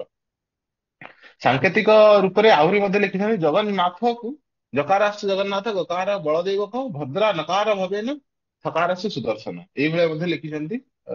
ଏକାକ୍ଷର ପ୍ରଶ୍ନରେ ଜଗନ୍ନାଥ ଦାସ ଲେଖିଛନ୍ତି, ଅତିବଡି ଜଗନ୍ନାଥ ଦାସ, ଯେଉଁ ପ୍ରଭୁ ଜଗନ୍ନାଥ ତହିଁ ସିନା ସବୁ ତତ୍ଵ, ସୁକଳ ଗୌର ରଙ୍ଗ କଳା ବୋଲିଟି, ଏମନ୍ତ ଚାରି ହୋଇଲା ଅପର ଚାରି କହିଲା, ନୀଳ କନ୍ଦର ବିଜେ ଚତୁର୍ଦ୍ଧା ମୂର୍ତ୍ତି। ମାନେ ୟାଙ୍କ ମତରେ ଏଇ ତତ୍ଵରେ ଜଗନ୍ନାଥଙ୍କୁ ସମସ୍ତେ ସୃଷ୍ଟି ହେଇଛନ୍ତି, ବିଭିନ୍ନ ବିଭିନ୍ନ କ୍ରିୟା ରୂପ ସୃଷ୍ଟି ହେଇଛି। କାଳଚକ୍ରର 4 ଅବସ୍ଥା ଯୋଉ ରାତି, ଦିନ, ଭୋର ଆଉ ସନ୍ଧ୍ୟା, ସେଇ ଅନୁସାରେ ମଧ୍ୟ ଅ ବିଷ୍ଣୁଙ୍କୁ କାଳ ସ୍ୱରୂପ, ରାତି ସ୍ୱରୂପ ଜଗନ୍ନାଥଙ୍କୁ, ସୁଭଦ୍ରାଙ୍କୁ ହଳଦିଆ ମାନେ ସନ୍ଧ୍ୟା ସ୍ୱରୂପ, ସୁଦର୍ଶନଙ୍କୁ ଭୋର ମାନେ ଲାଲ ସ୍ୱରୂପ ଏବଂ ସିନ୍ଦୁର ଫାଟିବାର ସମୟରେ, ବଳଭଦ୍ରଙ୍କୁ ଦିନ ସ୍ୱରୂପ, ଦିବସ ସ୍ୱରୂପ ଦେଇଛନ୍ତି। ବେଦ ହିସାବରେ, 4 ବିଧ ହିସାବରେ ଲେଖିଛନ୍ତି ଗୁପ୍ତ ଗୀତାରେ ବଳରାମ ଦାସ, ଭ- ବଳଭଦ୍ର ଯେ ସାମ ହୋଇ, ଯୁକ୍ ଯେ ସୁଭଦ୍ରା ଅଟଇ, ଯଜୁର୍ବେଦ ଶ୍ରୀ ଜଗନ୍ନାଥ ଅଥର୍ବ ସୁଦର୍ଶନ ପାଠ। ହରେ କୃଷ୍ଣ ନାମ ସହିତ ମଧ୍ୟ କେହି କେହି ତୁଳନା କରିଛନ୍ତି, ସେ ବିଷୟରେ ମଧ୍ୟ ଲେଖିଛନ୍ତି। ଇନ୍ଦ୍ରିୟ ମାନଙ୍କ ସହିତ ତୁଳନା ହେଇଛି। ଏବଂ ହଁ, ଯୋଉ ଏଇ କନସେପ୍ଟଟା ମୁଁ ଛୁଆ ବେଳେ ମତେ ଜଣେ କହିଥିଲେ, ଏବଂ ବହୁତ ସମୟ ପରେ। କାହିଁକି? ହ୍ୟାଲୋ, ହ୍ୟାଲୋ, ମୁଁ ଅଡିବୁଲ ନାହିଁ ନା? କି କିଛି କହିଲେ କି? ନାଇଁ ନାଇଁ, ଅଡିବୁଲ ଅଛ, ମଝେ ଗୋଟେ ସାଉଣ୍ଡ ଆସିଲା। ଠିକ ଅଛି, ଠିକ ଅଛି, ଆଜ୍ଞା। ଏଇ ଯୋଉ ସ୍ମାର୍ତ ଉତ୍କଳୀୟ ଉତ୍କଳୀୟ ସଂସ୍କୃତି ପ୍ରାୟ ଆମେ ଜାଣିଛେ ସ୍ମାର୍ତ। ଆମେ ପଞ୍ଚଦେବତା ଉପାସନାରେ ବିଶ୍ୱାସ କରୁ। ଗଣେ ନାରାୟଣ ରୁଦ୍ରେ ଅମ୍ବିକେ ଭାସ୍କର ଦତ୍ତେ ଭିନ୍ନ ଭିନ୍ନ ନ କର୍ତ୍ତବ୍ୟ ପଞ୍ଚଦେବ ନମସ୍ତେ। ଘରେ ଘରେ ଯୋଉମାନଙ୍କ ଘରେ ପୂଜା ହୁଏ ପ୍ରାୟ ପଞ୍ଚଦେବ ଉପାସନା ହିଁ ହୁଏ। କେହି କାହାଠୁ ବଡ କିମ୍ବା କେହି କାହାଠୁ ସାନ ହିସାବରେ ଆମେ ଗ୍ରହଣ କରୁନା, ପ୍ରାୟ ଉତ୍କଳୀୟ ତତ୍ଵରେ ଏଇ ଜିନିଷଟି ଅଛି। ସେଇ ତତ୍ଵରେ ମଧ୍ୟ ମୂର୍ତ୍ତି ମାନଙ୍କୁ ଦେଖାଯାଇଛି। କେମିତି ଦେଖାଯାଇଛି? ଜଗନ୍ନାଥ ସ୍ୱୟଂ ବିଷ୍ଣୁ, ବଳଭଦ୍ର ତ୍ରିଲୋଚନ, ଭଦ୍ରା ଦେବୀ ପରା ସାକ୍ଷାତ, ମାଧବ ଗଣ ଦେବତା, ଚକ୍ର ତେଜ ମୟ ସୂର୍ଯ୍ୟ ପଞ୍ଚଦେବ ସ୍ମରଣ। ଜଗନ୍ନାଥ ବିଷ୍ଣୁ, ଆମେ ଯଦି କ୍ରମରେ ଯିବା ଗଣେ ନାରାୟଣ ଏଠି ମାଧବଙ୍କୁ ଗଣଦେବତା ହିସାବରେ ଗ୍ରହଣ କରାଯାଇଛି। ନାରାୟଣ ସ୍ୱୟଂ ବିଷ୍ଣୁ ଶ୍ରୀ ଜଗନ୍ନାଥ, ଗଣେ ନାରାୟଣ ରୁଦ୍ରେ, ରୁଦ୍ର ହେଲେ ମହାରୁଦ୍ର ସ୍ୱୟଂ ବଳଭଦ୍ର, ଅ, ମା ସୁଭଦ୍ରା ହେଲେ ଆଦିଶକ୍ତି ବା ଉଁ, ଅ, ଯୋଗମାୟା, ଏବଂ ଉଁ, ୟାଙ୍କୁ ସୂର୍ଯ୍ୟଦେବଙ୍କୁ କୁହାଯାଇଛି ସୁଦର୍ଶନ ବୋଲି। ତ ଏଇଭଳି ଭାବରେ ସ୍ମାର୍ତ ମାନେ କୋଉ ଭଳିଆ ମୁଣ୍ଡିଆ ମାରନ୍ତି ରତ୍ନସିଂହାସନ ଆଗରେ, ସେଇ ବିଷୟରେ କୁହାଯାଇଛି। ଏଇ ଏଇ ସପ୍ତ ବିଗ୍ରହ ତ୍ରିମୂର୍ତ୍ତି ଚତୁର୍ଦ୍ଧା ମୂର୍ତ୍ତିଙ୍କ ବିଷୟରେ ଏ, ସମ୍ୟକରେ ଏମିତି ଲେଖିଛନ୍ତି। ତାକୁ ଯଦି ମୁଁ ଆହୁରି ଗୋଟେ କମ୍ପାଇଲ ହିସାବରେ କହିବି, ରତ୍ନସିଂହାସନସ୍ଥ ସପ୍ତ ବିଗ୍ରହ ତ୍ରିମୂର୍ତ୍ତି ଏବଂ ଚତୁର୍ଦ୍ଧା ମୂର୍ତ୍ତି ଅତ୍ୟନ୍ତ ରହସ୍ୟମୟୀ। ସେ ଜଗନ୍ନାଥ ଯେ ଏକାକୀ ସମସ୍ତ ଚିନ୍ତନ ଚକ୍ରର ଅବ୍ୟକ୍ତ ମୂଳାଧାର, ଏହା ନିଃସନ୍ଦେହ। ତ୍ରିମୂର୍ତ୍ତି ଏବଂ ଚତୁର୍ଦ୍ଧା ମୂର୍ତ୍ତିଙ୍କୁ ଓମ୍କାର ଭାବରେ, ବ୍ରହ୍ମ ବିଷ୍ଣୁ ମହେଶ୍ୱର ଭାବରେ, ବୌଦ୍ଧ ଧର୍ମର ବୁଦ୍ଧ ସଂଘ ଧର୍ମ ଭାବରେ, ସତ୍ ଚିତ୍ ଆନନ୍ଦ ଭାବରେ, ଋକ୍ ଯଜୁ ସାମ ଏବଂ ଅଥର୍ବ ଭାବରେ, କ୍ଲିଂ ଶ୍ଲିଂ କ୍ଲିଂ ବୀଜ ଭାବରେ, କୃଷ୍ଣ ଶ୍ଵେତ ପୀତ ଲୋହିତ ବର୍ଣ୍ଣ ଭାବରେ, ସତ୍ଵ ରଜ ତମ ଭାବରେ, କର୍ମ ଜ୍ଞାନ ଓ ଭକ୍ତି ଭାବରେ, ଶିବ ଶକ୍ତି ବିଷ୍ଣୁ ଭାବରେ ପ୍ରତିପାଦିତ ହୋଇଛି। ଲେଖକ ଶେଷ କରିଛନ୍ତି ଗୋଟେ ବହୁତ ଉଲ୍ଲେଖନୀୟ ଶ୍ଲୋକରୁ, ଯୋଉ ଶ୍ଲୋକଟି ଆମେ ସବୁବେଳେ ଜଗନ୍ନାଥ ବିଷୟରେ ଜାଣି ନପାରୁ, ଜାଣି ନପାରି ସାଇଡ କରୁ କିମ୍ବା କିଛି କହିଲେ ଅଧିକ ହେଇଯାଉଛି ଭାବି ଆମେ ଏଇ ଜିନିଷରେ ଶେଷ କରୁ। ସର୍ବଂ ରହସ୍ୟ ପୁରୁଷୋତ୍ତମସ୍ୟ ଦେବା ନ ଜାଣନ୍ତି କୁତ ମନୁଷ୍ୟ। ମୋ ହିସାବରେ ଦେବା ହବା କଥା, ପ୍ରିଣ୍ଟିଂ ମିଷ୍ଟେକ ଦେବେ ଲେଖିଛନ୍ତି, ବଟ୍ ଏନିୱେ ଜିଷ୍ଟ ବାହାରୁଛି କି ତାଙ୍କ ବିଷୟରେ ଦେବତା ମାନେ ଜାଣିନାହାନ୍ତି, ଆମେ କଣ ବା କହିବା। ତାପରେ ପଳେଇ ଆସିଛନ୍ତି ପର୍ଟିକୁଲାର ଗୋଟେ ଗୋଟେ ଦେବତାଙ୍କ ପାଖକୁ, ଗୋଟେ ଗୋଟେ ବିଗ୍ରହଙ୍କ ପାଖକୁ। ପ୍ରଥମେ ସୁଦର୍ଶନଙ୍କ ବିଷୟରେ କଣ କଣ ପର୍ସପେକ୍ଟିଭ ରହିଛି। ସୁଦର୍ଶନ ବିଷ୍ଣୁଙ୍କ ଆୟୁଧ ବୋଲି ଆମେ ଜାଣିଛେ। ଏଠି ଆଉ ଗୋଟେ କନସେପ୍ଟ ଦେଇଛନ୍ତି, ଆମେ ବିଷ୍ଣୁ ସହସ୍ରନାମ ଯୋଉମାନେ ପଢୁ ଶେଷକୁ କହୁ, ଶଙ୍ଖଭୃ ଦଣ୍ଡକି ଚକ୍ରୀ ସାରଙ୍ଗ ଧନ୍ୱା ଗଦାଧରା ରଥାଙ୍ଗ ବାଣୀ ରଖିବ ସର୍ବପ୍ରଳଣାୟ। ତ କହିଲେ କି ଏଠି ଯଦି ଚକ୍ରୀ ଥରେ କହୁଛେ, ରଥାଙ୍ଗ ପାଣି ଆଉ ରଥାଙ୍ଗ ପାଣି ମାନେ ରଥାଙ୍ଗ ମାନେ ଚକ୍ର, ରଥର ଗୋଟେ ଅଙ୍ଗ ଚକ୍ର ବୋଲି। ରଥାଙ୍ଗ ପାଣି ଆଉ ଥରେ କୁହାଯାଉଛି ଯେହେତୁ ଆଉ ଗୋଟେ ଚକ୍ର ରାଜ ଅଛନ୍ତି, ସେଇ ସେଇ ଟାଇପ ର କନସେପ୍ଟ ରେ ଲେଖକ ଲେଖିଛନ୍ତି। ସୁଦର୍ଶନ ଆଉ ହଁ ଲେଖିଛନ୍ତି ଆଦି ମୂର୍ତ୍ତି ବୋଲି ମଧ୍ୟ। ଉତ୍କଳର ସ୍ତମ୍ଭ ଉପାସନା, ଉତ୍କଳୀୟ ସାବର ତନ୍ତ୍ରରେ ଉତ୍କଳୀୟ ଆଦିବାସୀ ମାନଙ୍କର ଦେବତା ହିସାବରେ ସ୍ତମ୍ଭ ଉପାସନାର ମହତ୍ଵ ରହିଛି। ଏବଂ ଯଦି ସ୍ତମ୍ଭ ଉପାସନାର ଉଁ ପୁରା କୋର କନସେପ୍ଟ କୁ ଯିବା, ସେ ଯୋଉ ସ୍ତମ୍ଭେଶ୍ଵରୀ ଯୋଉ ଭଳିଆ ପୂଜା ହଉଛନ୍ତି କିମ୍ବା ଅନେକ ଜାଗାରେ ଯୋଉ ଭଳିଆ ପୂଜା, ତେବେ ସୁଦର୍ଶନ ହିଁ ହେଲେ ସେ ଯୋଉ କୋର ସ୍ତମ୍ଭ କହିବା ସୁଦର୍ଶନ। ତେଣୁ ତାଙ୍କୁ ଆଦି ମୂର୍ତ୍ତି ବୋଲି ଲେଖା ଯାଇଛି। ମାନେ ସବୁଠୁ ପ୍ରଥମେ ଯୋଉ ମୂର୍ତ୍ତି ତିଆରି ହୁଅନ୍ତି, ସୁଦର୍ଶନ ସୁଦର୍ଶନମ୍ ଆଦି ମୂର୍ତ୍ତେ ସର୍ବେଶାଂ ମୁଖ୍ୟଦାୟକ, ସର୍ବ ରୋଗ ହରାସନ୍ତ ଚକ୍ରରାଜ ୟତେ ନମ। ତ ସେଇ କନସେପ୍ଟ ଟା ମଧ୍ୟ ଲେଖିଛନ୍ତି କି ପ୍ରଥମେ ସୁଦର୍ଶନଙ୍କ ପୂଜା ହଉଥିଲା, ତାପରେ କ୍ରମେ ଚତୁର୍ଦ୍ଧା ମୂର୍ତ୍ତି ପୂଜା ଆରମ୍ଭ ହେଲା।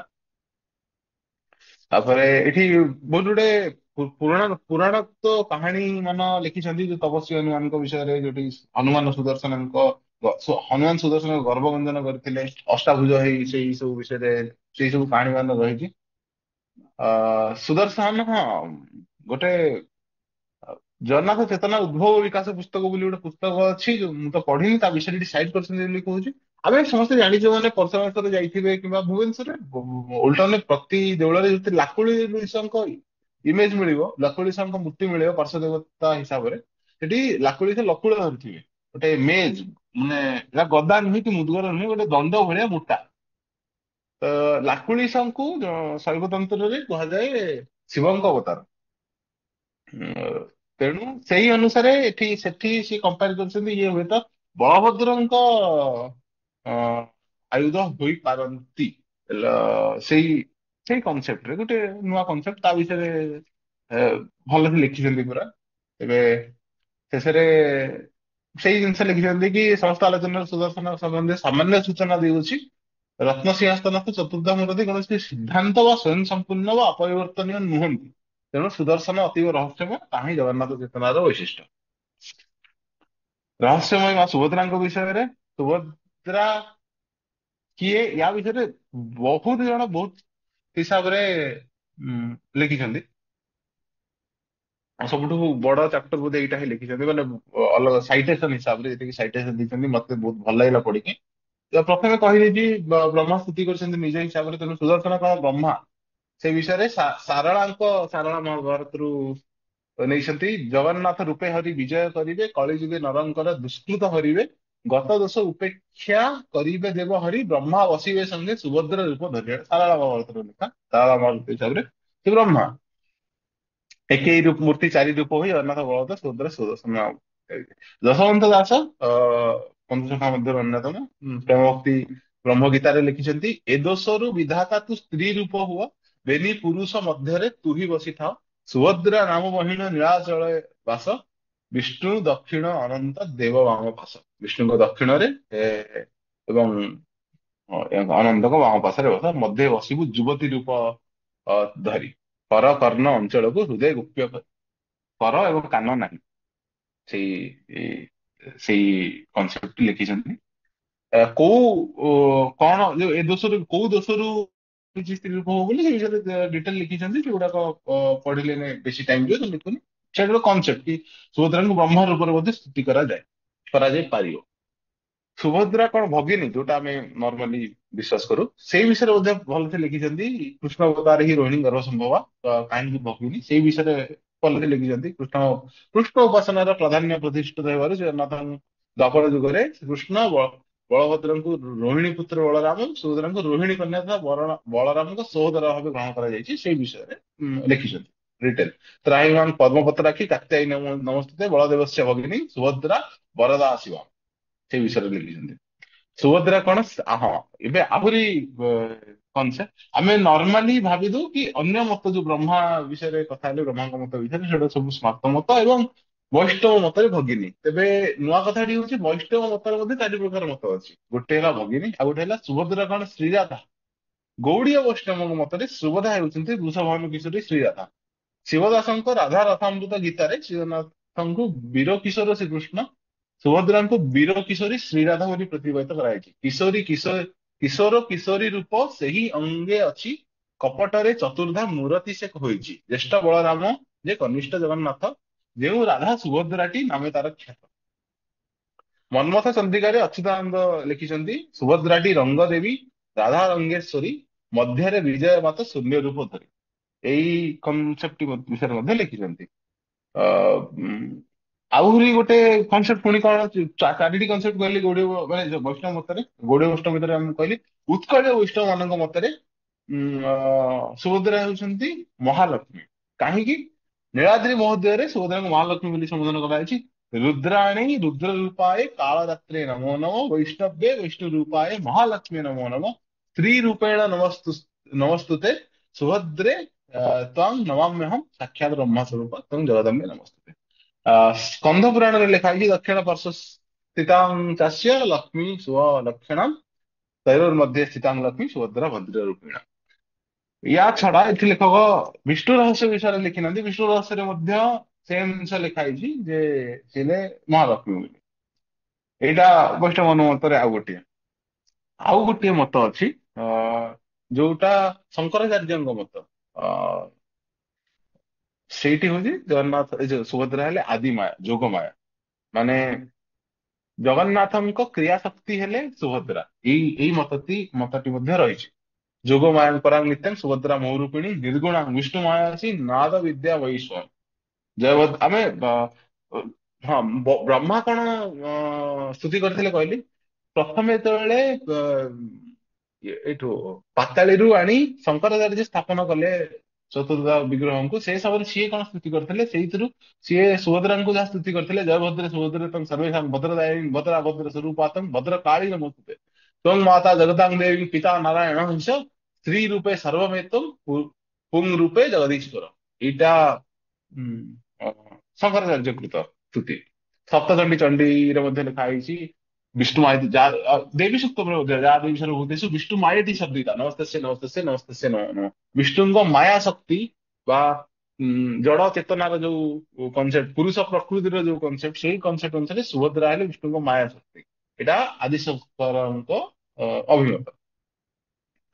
ଅ, ଆଦିଶଙ୍କର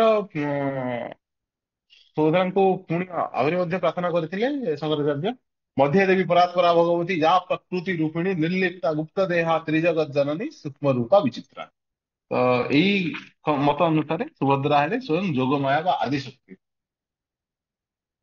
ଆଉ ଗୋଟେ କନସେପ୍ଟ ବିଷୟରେ ମଧ୍ୟ ଲେଖିଛନ୍ତି, ଏଇଟା ପ୍ରଥମ କଥା ମୁଁ ପ୍ରଥମ ଥର ପାଇଁ ପଢିଲି। ଏଇଟା କୌଣସି ଶାସ୍ତ୍ରରୁ ନେଇନାହାନ୍ତି, ଲୋକ କଥାରୁ ନେଇଛନ୍ତି। ଆମ ପଶ୍ଚିମ ଓଡିଶାର ଅତି ପ୍ରିୟ ଲୋକଗୀତ ଡାଲ ଖାଇର ଗୋଟେ ପଦ ଅଛି, ସେଇଥିରେ ମାନେ ୟା ଭିତରେ ଆହୁରି ଡିଟେଲ ଆନାଲିସିସ୍ ହବା ଦରକାର। ଲେଖକ ତ ପଦ୍ୟ ଲେଖିକି ଛାଡି ଦେଇଛନ୍ତି। ଆଷାଢ ମାସରେ ଗୁଞ୍ଜା ଜାତ ରଥେ ବିଜେ କଲେ ଜଗନ୍ନାଥ, ଆଗେ ବଳଭଦ୍ର ପଛେ ଭବାନୀ, ପଛେ କୁଦାଇଲେ ଦୁତିଲ ସାରଙ୍ଗ ପାଣି। ବଟ୍ ଏଇଟା ଭବାନୀ କି ଲେଖାଛଳରେ ଭବାନୀ ହେଇଯାଇଛି, କି ଲେଖକ ଭୁଲ ଶୁଣିଛନ୍ତି, କି ଭଗିନୀ, ଏଇଟା ଉଁ, ତଦନ୍ତ ସାପେକ୍ଷ। କିନ୍ତୁ ହଁ, ଏଇ ଯଦି ଏମିତି କିଛି ଅଛି, ଏଇଟା ଗୋଟେ ଏଇଟା ନିହାତି ଭାବେ ୟା ବିଷୟରେ ଆହୁରି ଲେଖାପଢା ହବା ଦରକାର। ଆହୁରି ଗୋଟେ ମୁଁ ଚାରିଟା ବୈଷ୍ଣବ କନସେପ୍ଟ କହିଥିଲି, ତିନିଟା କହିକି ପୁଣି ଯୋଗମାୟାଙ୍କ ଉପରକୁ ଆସିଗଲି। ଚତୁର୍ଥ ବୈଷ୍ଣବ ମତ ହେଲା, ଯୋଉଟା ଉଁ, ତ ସନ୍ଥ ତୁଳସୀ ଦାସ, ଗୋସ୍ୱାମୀ ତୁଳସୀ ଦାସ ଦେଇକି ଯାଇଥିଲେ। ସୁଭଦ୍ରା ହେଲେ ସୀତା। जो ही राम सही जगदीशा, मूरति के अनंत पावन शेषा, शेष भय लक्ष्मण अनुचारी, भद्रा शोषीय राजकुमाରୀ। ଯୋଉ ବିଷୟରେ ଦାଣ୍ଡି ରାମାୟଣରେ ମଧ୍ୟ ଲେଖା ହେଇଛି। ଶ୍ରୀରାମ ଜାଣିଲେ ମୁଁ ଅଟେ, ଯେତେବେଳେ ଜଗନ୍ନାଥ ରାମ ଇଏ ସାରି ଜଗନ୍ନାଥ ଦର୍ଶନ ପାଇଁ ଆସିଛନ୍ତି, ରାମ ଜାଣିଲେ ମୁଁ ଅଟେ ଜଗନ୍ନାଥ, ସୀତା ସୁଭଦ୍ରା ଯେ ବେନି ଅଟନ୍ତି ସଂଜାତ, ଲକ୍ଷ୍ମଣ ଯେ ବଳରାମ ଏକ ସଙ୍ଗେ ହନ୍ତି, ଏମ ଏସନେକ ମତେ ତହୁଁ ଦେବେ ଚଳି ଯାଆନ୍ତି। ସେ ସୀତା ବୋଲି ମଧ୍ୟ ଏକ ପନ୍ଥା ବିଶ୍ୱାସ କରନ୍ତି, ସେଇ ବିଷୟରେ ମଧ୍ୟ ଲେଖକ ଲେଖିଛନ୍ତି। ଏକାନଂସା ଦେବୀଙ୍କ ବିଷୟରେ ଲେଖିଛନ୍ତି, ଏକାନଂସା କାର୍ଯ୍ୟ ଦେବୀ ବଳଦେବ କୃଷ୍ଣ ମଧ୍ୟ, କି ଜଗନ୍ନାଥଙ୍କ ଯୋଉ କହିଲି କ୍ରିୟା ଶକ୍ତି, ସେଇ ବିଷୟରେ ମଧ୍ୟ ଲେଖିଛନ୍ତି। ଅ, ହଁ, ଆହୁରି ମଧ୍ୟ ଲେଖିଛନ୍ତି କି ଯୋଉ ସ୍ତମ୍ଭେଶ୍ଵରୀ ଉପାସନା, ଆମେ ଯଦି ସୁଭଦ୍ରାଙ୍କୁ ଦେଖିବା, ସିଏ ବି ତାଙ୍କର ହାତ ନାହିଁ, ହାତ ଦୃଶ୍ୟମାନ ନୁହେଁ। ତେଣୁ ସେ ବି ମଧ୍ୟ ସ୍ତମ୍ଭ ସ୍ୱରୂପ। ସେ ସ୍ତମ୍ଭେଶ୍ଵରୀ, ଉତ୍କଳର ଯୋଉ ସ୍ତମ୍ଭ ଉପାସନା, ଆଦି ଶକ୍ତିଙ୍କ ଧର୍ମ ଉପାସନା, ସେଇ ଉପାସନାର ମଧ୍ୟ ଗୋଟେ ନିଚ୍ଛକ ପ୍ରତିଛବି ଦେଖିବାକୁ ମିଳେ ସୁଭଦ୍ରାଙ୍କ ମଧ୍ୟରେ। ସେଇ ଜିନିଷ ମଧ୍ୟ ଲେଖିଛନ୍ତି। ବୃହତ ସଂହିତା ଅନୁଯାୟୀ ଏକାଂଶା କନ୍ଧମାନଙ୍କ ପାଇଁ ତାନା ପିନୁ, ଏ କନ୍ଧମାନଙ୍କ କନସେପ୍ଟ ମଧ୍ୟ ସେ ଲେଖିଛନ୍ତି। ତାନା ପିନୁ ଇତ୍ୟାଦି, ସେଇଟା ଲାଷ୍ଟରେ ଦେଖିବା। ତ ସେଇ ଲେଖକ ପୁଣି ତାକୁ ସାରିଛନ୍ତି ସେଇଭଳିଆ। ଐତିହାସିକ ଗବେଷକ ପୌରାଣିକ ତଥା ଶାସ୍ତ୍ରୀୟ ମତରେ ସୁଭଦ୍ରାଙ୍କୁ ବିଭିନ୍ନ ଭାବେ ପରିକଳ୍ପନା କରାଯାଇଛି। ବୌଦ୍ଧ ମତରେ ଧର୍ମ, ଯୋଉ କହିଲି ବୁଦ୍ଧ ସଂଘ ଧର୍ମ, ସେ ଧର୍ମ, ଧର୍ମକୁ ବୁଦ୍ଧିଷ୍ଟ ମାନେ ଧର୍ମର ପ୍ରତିଛବି ତାଙ୍କୁ ବି ଗୋଟେ ନାରୀ ସ୍ୱରୂପ, ତେଣୁ ତ ଲେଖିଥିଲେ ଧର୍ମ। ଆଦିବାସୀ ମାନଙ୍କ ପାଇଁ ସ୍ତମ୍ଭେଶ୍ଵରୀ, ବୃହତ ସଂହିତା ଅନୁଯାୟୀ ଏକାନଂସା, କନ୍ଧ ମାନଙ୍କ ପାଇଁ ତାନାପିନୁ, ସାରଳା ଦାସ, ଯଶୋବନ୍ତ ଦାସ, ଅଚ୍ୟୁତାନନ୍ଦ ଦାସଙ୍କ ମତରେ ସୃଷ୍ଟିକର୍ତ୍ତା ବ୍ରହ୍ମ, ଗୌଡୀୟ ବୈଷ୍ଣବ ମତରେ ଶ୍ରୀରାଧା, ଉତ୍କଳୀୟ ବୈଷ୍ଣବ ମତରେ ମହାଲକ୍ଷ୍ମୀ, କୃଷ୍ଣ ଉପାସନାର ପ୍ରାଧାନ୍ୟ ଫଳରେ ଭଗିନୀ, ଆଦିଶଙ୍କରଙ୍କ ମତରେ ଯୋଗମାୟା, ରାମ ଉପାସକ ମାନଙ୍କ ମତରେ ଜାନକୀ। ଏଥିରୁ ଜଣାଯାଏ ସୁଭଦ୍ରା ଅତୀବ ରହସ୍ୟମୟ। ତାଙ୍କ ପ୍ରକୃତ ସ୍ୱରୂପ କଣ, ସେ ପ୍ରକୃତରେ କିଏ, ତାହା କେବଳ ପରମେଶ୍ୱର ଶ୍ରୀ ଜଗନ୍ନାଥ ଓ ରହସ୍ୟମୟ ଜଗଦ୍ଧାତ୍ରୀ ସୁଭଦ୍ରାଙ୍କୁ ହିଁ ଜଣା। ରହସ୍ୟମୟ ବଳଭଦ୍ର, ଯା ରୁଦ୍ର ସ ସ୍ୱୟଂ ବିଷ୍ଣୁ, ଯୋ ବିଷ୍ଣୁ ସ ମହେଶ୍ୱରମ୍। ଆମେ ଇଭେନ ଇଏ ଯଜୁର୍ବେଦର ଇଏ କୃଷ୍ଣ ଯଜୁର୍ବେଦରେ ଯୋଉ ଲେଖା ଅଛି କି ଏ କୃଷ୍ଣସ୍ୟ ହୃଦୟ ଶିବସ୍ୟ ହୃଦୟ ବିଷ୍ଣୁ, ବିଷ୍ଣୁସ୍ୟ ହୃଦୟ ଶିବ, ଯାହାନ୍ତର ନ ପଶ୍ୟାମି ତ ସ୍ୱସ୍ତି ରାୟୁ ହୁଏ। ଦି ଜଣ ଏକା, ଦି ଜଣ ଅଲଗା ନୁହନ୍ତି। ସେଇ ମତ ବିଷୟରେ ଲେଖିଛନ୍ତି ବଳଦେବ ମହାଶିବ, ପୀତ କୁଙ୍କୁମ ବରଣ ସେଇ ବ୍ରହ୍ମା ମୂର୍ତ୍ତି, ଡାହାଣ ଶୁକ୍ଳ ବର୍ଣ୍ଣ ମହାଦେବ ଜ୍ୟୋତି, ଶାରଳା ଦାସଙ୍କ ମହାଭାରତ। ଆଉ ଗୋଟେ ଜାଗା ବଢିଆ ଜିନିଷଟେ ସାଇଡ କରିଛନ୍ତି ବାମଦେବ ସଂହିତାରୁ, ଅହଞ୍ଚ ଖଗ ରୂପେଣ ତସେବ ବାହନଂ ପ୍ରିୟେ, ସୋପି ବୃଷଭ ରୂପେଣ ମମେକ ବାହକ ସଖା। ବିଷ୍ଣୁ କହୁଛନ୍ତି, ସରି ଶିବ କହୁଛନ୍ତି, ମୁଁ ଖଗ ରୂପରେ ବିଷ୍ଣୁଙ୍କ ବାହନ, ମୁଁ ମାନେ ଗରୁଡ କେହି ନୁହନ୍ତି, ବରଂ ମୁଁ ନିଜେ ଶିବ, ଏବଂ ବିଷ୍ଣୁ କେହି ନୁହନ୍ତି ମୋ ବୃଷଭ। ତ ଆମେ ଦି ଜଣ ଯାକୁ ସେଇଭଳିଆ କମ୍ପ୍ଲିମେଣ୍ଟ କରୁ। ଏ ବିଷୟରେ ବାମଦେବ ସଂହିତାକୁ ସାଇଡ କରିଛନ୍ତି। କୋଣାର୍କର ସେଇ ପ୍ରସିଦ୍ଧ ଫଳକ ଯୋଉଥିରେ ଗଜପତି ନରସିଂହ ଦେବ ଯୋଡ ହସ୍ତରେ ପ୍ରାର୍ଥନା କରୁଛନ୍ତି। ଲିଙ୍ଗ ଅଛନ୍ତି, ଶିବଲିଙ୍ଗ ଅଛନ୍ତି, ଜଗନ୍ନାଥ ଅଛନ୍ତି ଏବଂ ଦୁର୍ଗା ଅଛନ୍ତି, ସେଇ ବିଷୟରେ ମଧ୍ୟ ଲେଖିଛନ୍ତି। ସେଇ ମତରେ ମଧ୍ୟ ରତ୍ନ ସିଂହାସନରେ ଯୋଉମାନେ ଅଛନ୍ତି, ଅ, ସେଇ ମତରେ ମଧ୍ୟ ଶିବ ହେବା ଉଚିତ। ତେବେ ତେଣୁ ବଳଭଦ୍ର ହେଉଛନ୍ତି ଶିବ, ସୁଭଦ୍ରା ହେଉଛନ୍ତି ଆଦିଶକ୍ତି। ଶଙ୍କର କଣ ସ୍ତବ କରିଛନ୍ତି? ତ ଆମେ ଜାଣୁ ସେଇ ସ୍ତବଟି, ଦୁର୍ଗା କବିତାଙ୍ଗାଳ ସଂକଳନ କାଦମ୍ବରୀ ଜିନିଷଣ ରତ୍ନାଳମ୍ବର କିଣ୍ଡଳ ଭୂଷଳ ରାକ୍ରାନ୍ତ ଭୂମଣ୍ଡଳମ୍ ବଜ୍ରାଭାମଳ ତରୁଗଣ୍ଡ ଯୁଗଳମ୍ ନାଗେନ୍ଦ୍ର ଚୂଡ ଜଳମ୍ ସଂଗ୍ରାମିତ ଫଳମ୍ ଶଶାଙ୍କ ଫଳମ୍ ଶ୍ରୀକାମ ପାଳଂ ଭଜେ। ଶଙ୍କରଙ୍କ ସ୍ତୁତି ଅନୁସାରେ କାମପାଳ ଶିବ, ଏହା କହିବାକୁ ଚାହିଁଛନ୍ତି। ତେବେ ଅନ୍ୟ ମତରେ ଅ, ବଳଭଦ୍ର ସେ ଅନନ୍ତ ବା ଶେଷଦେବ, ସେଇ ମତ ଭିତରେ ମଧ୍ୟ ଅନେକ ଲେଖିଛନ୍ତି। ମନ୍ତ୍ର ରାଜଂ ତତ୍ତ୍ୱ ଲବ୍ଧ ଇନ୍ଦ୍ର ସୂର୍ଯ୍ୟ ମୁଖା ସ୍କନ୍ଦ ପୁରାଣକୁ ସାଇଡ୍ କରିଛନ୍ତି। ଫଣା ସହସ୍ରଂ ବିସ୍ତାରିତଂ ପଶ୍ଚାତ୍ ଛତ୍ରାକୃତିଂ ବିଭୋ ଦଦର୍ଶନ ବଳଭଦ୍ର ହଳ ଲଙ୍ଗଳ ଧାରିଣୀ। ସେଇ ବିଷୟରେ ଆକ୍ଚୁଆଲି ଯେତେବେଳେ ଯଜ୍ଞ ନୃସିଂହ ବାହାରିଥିଲେ, ନୃସିଂହଙ୍କ ମୂର୍ତ୍ତିକୁ, ନୃସିଂହ କୋଳରେ ଲକ୍ଷ୍ମୀ ଥିଲେ, ପଛପଟେ ଅନନ୍ତ ନାଗ ଥିଲେ, ତେଣୁ ସେଇ ମୂର୍ତ୍ତିରୁ ଚତୁର୍ଦ୍ଧାମୂର୍ତ୍ତି ହେଇଛନ୍ତି ବୋଲି ଯୋଉ କନସେପ୍ଟ, ସେଇ ଅନୁସାରେ ସେ ହେଲେ ଅନନ୍ତ ନାଗ ବା ଶେଷଦେବ। ସେଇ ବିଷୟରେ ଲେଖିଛନ୍ତି। ରୋହିଣୀ ସୁତ ବଳରାମ ସଂକର୍ଷଣ ସେଇ ମଧ୍ୟ ଲେଖିଛନ୍ତି।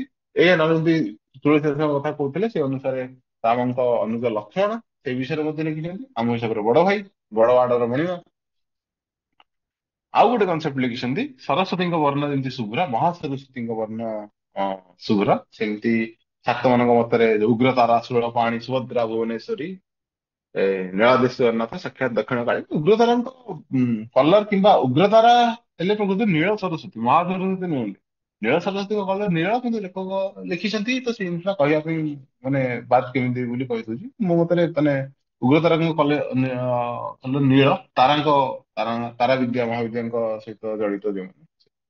ଆଉ ସେଇ ଶ୍ରୀଙ୍ଗ ବିଷୟରେ ମଧ୍ୟ ଲେଖିଛନ୍ତି। ଋଗ୍ବେଦ ରୂପୀ ହଳଦୁକ ସାମବେଦ ନୁକେଶରୀ ଯଜୁର ମୂର୍ତ୍ତି ସ୍ତ୍ରୀ ଭଦ୍ରା ଚକ୍ର ମାର୍ଥବ।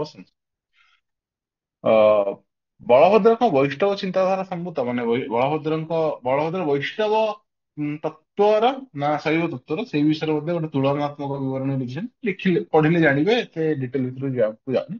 ଶେଷରେ ଆସିଲି ସର୍ବ ରହସ୍ୟ ପୁରୁଷୋତ୍ତମ ସେ ଜଗନ୍ନାଥଙ୍କ ବିଷୟରେ। ଜଗନ୍ନାଥ କଣ ଆଦିବାସୀ ଦେବତା, ସେ ବିଷୟରେ ଲେଖିଛନ୍ତି ଦାରୁ ଦେବତା ପୁସ୍ତକକୁ ପାଥେୟ କରି ଡକ୍ଟର ବେଣୁମାଧ ପାଢୀଙ୍କର। ଜଗନ୍ନାଥଙ୍କ ଏବଂ ଆମ ପୂର୍ବ ଅଧ୍ୟାୟରେ କି ତା ପୂର୍ବ ଅଧ୍ୟାୟରେ ପଣ୍ଡିତ ନୀଳକଣ୍ଠ ଦାସଙ୍କ ନାତି ଯୋଉ କଥା କହୁଥିଲେ, ଜୈନ ଧର୍ମ ଏବଂ ଶ୍ରୀ ଜଗନ୍ନାଥଙ୍କ ଇଏ ଋଷଭ ଜାତିବର, ସେଇ ବିଷୟରେ ମଧ୍ୟ ଲେଖିଛନ୍ତି। ଋଷଭନାଥଙ୍କ ସହିତ କେମିତି ସଂଯୁକ୍ତ। ବୌଦ୍ଧ ଧର୍ମ ଏବଂ ଜଗନ୍ନାଥଙ୍କ ବିଷୟରେ ମଧ୍ୟ ଲିଖିଛନ୍ତି। ଏ, ବେଦ ଉପନିଷଦ ଗୀତାରେ ପୁରୁଷୋତ୍ତମ, ହଁ ଯୋଉଟା ମାନେ ଯୋଉ କ୍ରମରେ ଲେଖିଛନ୍ତି ସେଇ କ୍ରମରେ ପଢୁନି, କିନ୍ତୁ ଯୋଉଟା ମାନେ ମତେ ସବୁଠୁ ପ୍ରିୟ ସେଇଟା ପ୍ରଥମେ ପଢୁଛି। ସେ ଋଗ୍ବେଦର ଶ୍ଵେତାଶ୍ୱତ ଉପନିଷଦର ଅପାଣି ପାଦ ଯବନ ଗ୍ରହୀତା ପଶ୍ୟତ ଚକ୍ଷୁ ଶୃଣୁତ କର୍ଣ୍ଣ ସବେ ବେଦ୍ୟଂ ଚ ତସ୍ୟାସ୍ତି ବେତ୍ତା ତମାହ ପୁରାଧ୍ୟମ ପୁରୁଷ ମହାନ୍ତ୍ୟମ। ପୁରୁଷୋତ୍ତମ କିଏ ସେ ବିଷୟରେ ଯୋଉ ଲେଖା ହେଇଛି, ଅପାଣି ପାଦ, ପାଦ ନାହିଁ, ହସ୍ତ ନାହିଁ, ଅପାଣି ପାଦ ଯବନ ଗ୍ରହୀତା ସର୍ବାଧିକାରୀ, ପଶ୍ୟତ ଚକ୍ଷୁ ଶୃଣୁତ କର୍ଣ୍ଣ, ଦେଖୁଛନ୍ତି ଆଖି ନାହିଁ, ଶୁଣୁଛନ୍ତି କାନ ନାହିଁ, ସର୍ବଜ୍ଞତା ଅଚିନ୍ତ୍ୟ ସର୍ବଶକ୍ତିମାନ, ସେଇ ପୁରୁଷୋତ୍ତମ ସେଇ ବିଷୟରେ କହିଛନ୍ତି। ଋଗ୍ବେଦର ଦଶମ ମଣ୍ଡଳର 155ତମ ସୂକ୍ତରେ ଲେଖା ହେଇଛି, ଆଦ୍ୟୋ ଯଦ୍ ଦାରୁ ପ୍ଲବେତ୍ ସିନ୍ଧୋ ପରେ ଅପୁରୁଷମ୍ ତଦା ଦୁର୍ହାଣେ ତେନ ଗଚ୍ଛ ପୁରସ୍ତର। ତ ସେଇ ବିଷୟରେ ମଧ୍ୟ ଲେଖିଛନ୍ତି, ପରସ୍ତରମ୍ ତେନ ଗଚ୍ଛ ପରସ୍ତରମ୍, କି ଦୂରବର୍ତ୍ତୀ ସ୍ଥାନରେ ବର୍ତ୍ତମାନ ନିର୍ମାଲ୍ୟ ପୁରୁଷ ରହିତ ଅପୁରୁଷ ଯୋଉ ଦାରୁ ବିଗ୍ରହ ପୁରୁଷୋତ୍ତମ ନାମକ ଅ, ଭଗବତ ବିଗ୍ରହ ସମୁଦ୍ର ତୀରରେ ବିରାଜମାନ, ହେ ଅମର ସ୍ତବ କରି ସେହି ଦାରୁ ବ୍ରହ୍ମଙ୍କ ଆଶ୍ରୟ କର, ଉପାସନା ଦ୍ଵାରା ଶ୍ରେଷ୍ଠ ବୈଷ୍ଣବ ଲୋକକୁ ଗମନ କର। এই ବିଷୟରେ ମଧ୍ୟ ଋଗ୍ବେଦରୁ 155ତମ ସୂକ୍ତରୁ ପାଥେୟ କରି ଲେଖକ ଲେଖିଛନ୍ତି। ପୁଣି ଲେଖିଛନ୍ତି ସେଇ କପିଳ ସଂହିତାର ଶ୍ଲୋକଟି, ସର୍ବେଷାଂ ଚୈବ ଦେବାନାଂ ରାଜା ଶ୍ରୀ ପୁରୁଷୋତ୍ତମ ସର୍ବେଷାଂ ଚୈବ କ୍ଷେତ୍ରାଣାଂ ରାଜା ଶ୍ରୀ ପୁରୁଷୋତ୍ତମ। ଏଠି ରାଜା ପୁରୁଷୋତ୍ତମ, ଏଠି କ୍ଷେତ୍ର ପୁରୁଷୋତ୍ତମ। ଜଗନ୍ନାଥ ଦାସ ମହାବିଷ୍ଣୁ ହିସାବରେ ଲେଖିଛନ୍ତି, ସେଇ ବିଷୟରେ ମଧ୍ୟ ଲେଖିଛନ୍ତି। ନୀଳମାଧବଙ୍କ ଉପାଖ୍ୟାନ ଯୋଉ ବିଷୟରେ ପ୍ରଥମେ ଚର୍ଚ୍ଚା କଲେ, ସେଇ ବିଷୟରେ ମଧ୍ୟ ଲେଖିଛନ୍ତି। ସ୍ୱୟଂ କୃଷ୍ଣ ବୋଲି ମଧ୍ୟ କିପରି, ସେଇ ଜିନିଷ ମଧ୍ୟ ଲିଖିଛନ୍ତି। ଚୈତନ୍ୟଙ୍କ ମତ ଅନୁସାରେ ଇତ୍ୟାଦି ଇତ୍ୟାଦି ସେଇ ବିଷୟରେ ମଧ୍ୟ ଲେଖିଛନ୍ତି। ଗତିର୍ କୃଷ୍ଣ ଗତିର୍ ଗଙ୍ଗା ତଟେ ତଟେ ଜୀବେତି ଜୀବିତ ମରଣେ ବାପି ନୀଳାଚଳେ ପରଙ୍ଗତି। ଏଇଠି କିନ୍ତୁ ଅ, ଏଇଠି କୃଷ୍ଣଙ୍କ ସହିତ ଆକ୍ଚୁଆଲି ଏଇ ଶ୍ଲୋକରେ କୃଷ୍ଣଙ୍କ ସହିତ ତୁଳନା କରାଯାଉନି। ଏଠି କହୁଛି ଗତି କୃଷ୍ଣ ମତି କୃଷ୍ଣ ଗତିର୍ ଗଙ୍ଗା ତଟେ ତଟେ ଜୀବିତେ ମରଣେ ବାପି ନୀଳାଚଳେ ପତିର୍ ଗତି। ମାନେ ଏଠି ୱାନ୍ ଅଫ ଦ ମାନେ କୋଉଠି କୋଉଠି ଗତି ଗଲେ କମ ମିଳେ ଭିତରେ ପୁସ୍ତକ ରଖା ହେଇଛି, କିନ୍ତୁ ସବୁ ଛାଡି ଦେଇ କୋଉଠି ଗତି ଗଲେ ସବୁ କିଛି ମିଳେ ସେଠି ଜଗନ୍ନାଥଙ୍କୁ ରଖା ହେଇଛି। ତ ଯୋଉ ଆମେ ଉତ୍କଳୀୟ ମତରେ କହୁ ଜଗନ୍ନାଥ ଯଦି ଷୋଳ କଳା ତହୁଁ କଳାଏ ନନ୍ଦ କଳା, ସେଇ କନସେପ୍ଟ ଏଇଟା। କି ଜଗନ୍ନାଥଙ୍କ ଷୋଳ କଳାରୁ କଳାଏ କୃଷ୍ଣ ବୋଲି ସେ ଅ, ଏଠି ହଁ ମହାପ୍ରସାଦ ବିଷୟରେ ମଧ୍ୟ ଲେଖା ଅଛି, ଜାତି ଭେଦ ନ କର୍ତ୍ତବ୍ୟ ପ୍ରସାଦେ ପରମାତ୍ମନେ, ଏଇଟା ମହାନ ନିର୍ବାଣ ତନ୍ତ୍ର। ମହାନ ପ୍ରସାଦ ଖାଇଲା ବେଳେ ଜାତି ଭେଦ କରି ଖାଇବ ନାହିଁ ମହାପାପ, ସେଇ ବିଷୟରେ ମଧ୍ୟ ଲେଖିଛନ୍ତି। ତାପରେ ଅଧ୍ୟାୟ ପାଣିପାଦ ଅଚିନ୍ତ୍ୟ ଶକ୍ତି ସେଇ ବିଷୟରେ ଅ ଲେଖିଛନ୍ତି। ଏ, କେମିତି ମାନେ କାହିଁକି ମହାପ୍ରଭୁଙ୍କ ପାଦ ନାହିଁ, ହାତ ନାହିଁ। ପାଦ ହେଉଛି ଆଦି, ଆରମ୍ଭ, ଆଉ ହାତ ହେଉଛି ଅନ୍ତ। ଯାହାର ଆଦି ନାହିଁ ଅନ୍ତ ନାହିଁ ସିଏ ହେଲେ ଅନନ୍ତ। ଆଉ ମହାପ୍ରଭୁଙ୍କ ପାଦ କିଏ ଦେଖିବ, ବାହୁ କିଏ ଦେଖିବ, ସେଇ ବିଷୟରେ ଅତି ଗଭୀର ଭାବେ ଲିଖିଛନ୍ତି। ଅନାଦି ମଧ୍ୟାନ୍ତ ଅନନ୍ତ ବିରଜଂ ଅନନ୍ତ ବାହୁଂ ତ୍ରିସୂର୍ଯ୍ୟ ନେତ୍ର, ଗୋଟେ ଗୀତା ବୋଧେ। ହଁ, ଏକାଦଶ ଅଧ୍ୟାୟ ବିଶ୍ୱରୂପ ଦର୍ଶନ ଗୀତା। ଗୀତାର ବିଶ୍ୱରୂପ ଦର୍ଶନରୁ ସାଇଟ୍ କରିଛନ୍ତି। ସେଇ ବିଷୟରେ ମାନେ ସେଇ ଗୋଟେ ଯୋଉ କନସେପ୍ଟ ଆମର କି ମହାପ୍ରଭୁଙ୍କ ପାଦ ହାତ କିଏ କଳି ପାରିବ।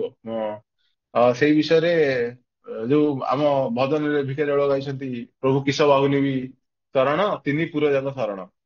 ସେଇ ବିଷୟରେ ହିଁ ଲେଖି ଲେଖି ଚାଲିଛନ୍ତି।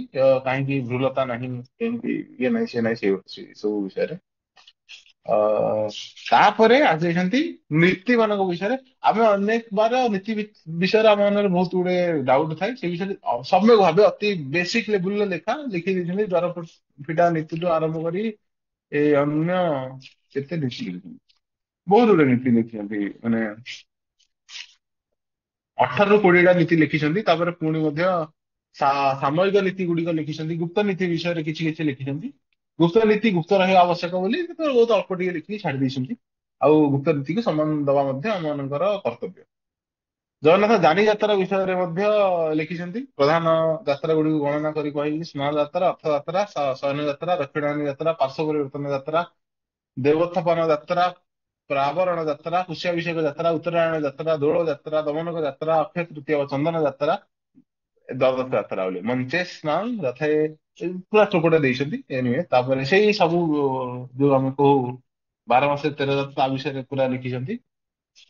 ଆଉ ଯୋଉ ରଥେ ବାମନ ଦୁଷ୍ଟ ପୁନର୍ଜନ୍ମ ନେଇଛନ୍ତି, ସେଇ ବିଷୟରେ ମଧ୍ୟ ଲେଖିଛନ୍ତି।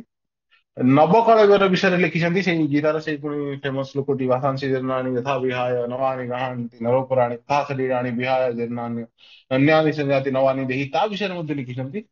ନବକଳେବର କାହିଁକି ହୁଏ, କେମିତି ହୁଏ ଏଠି।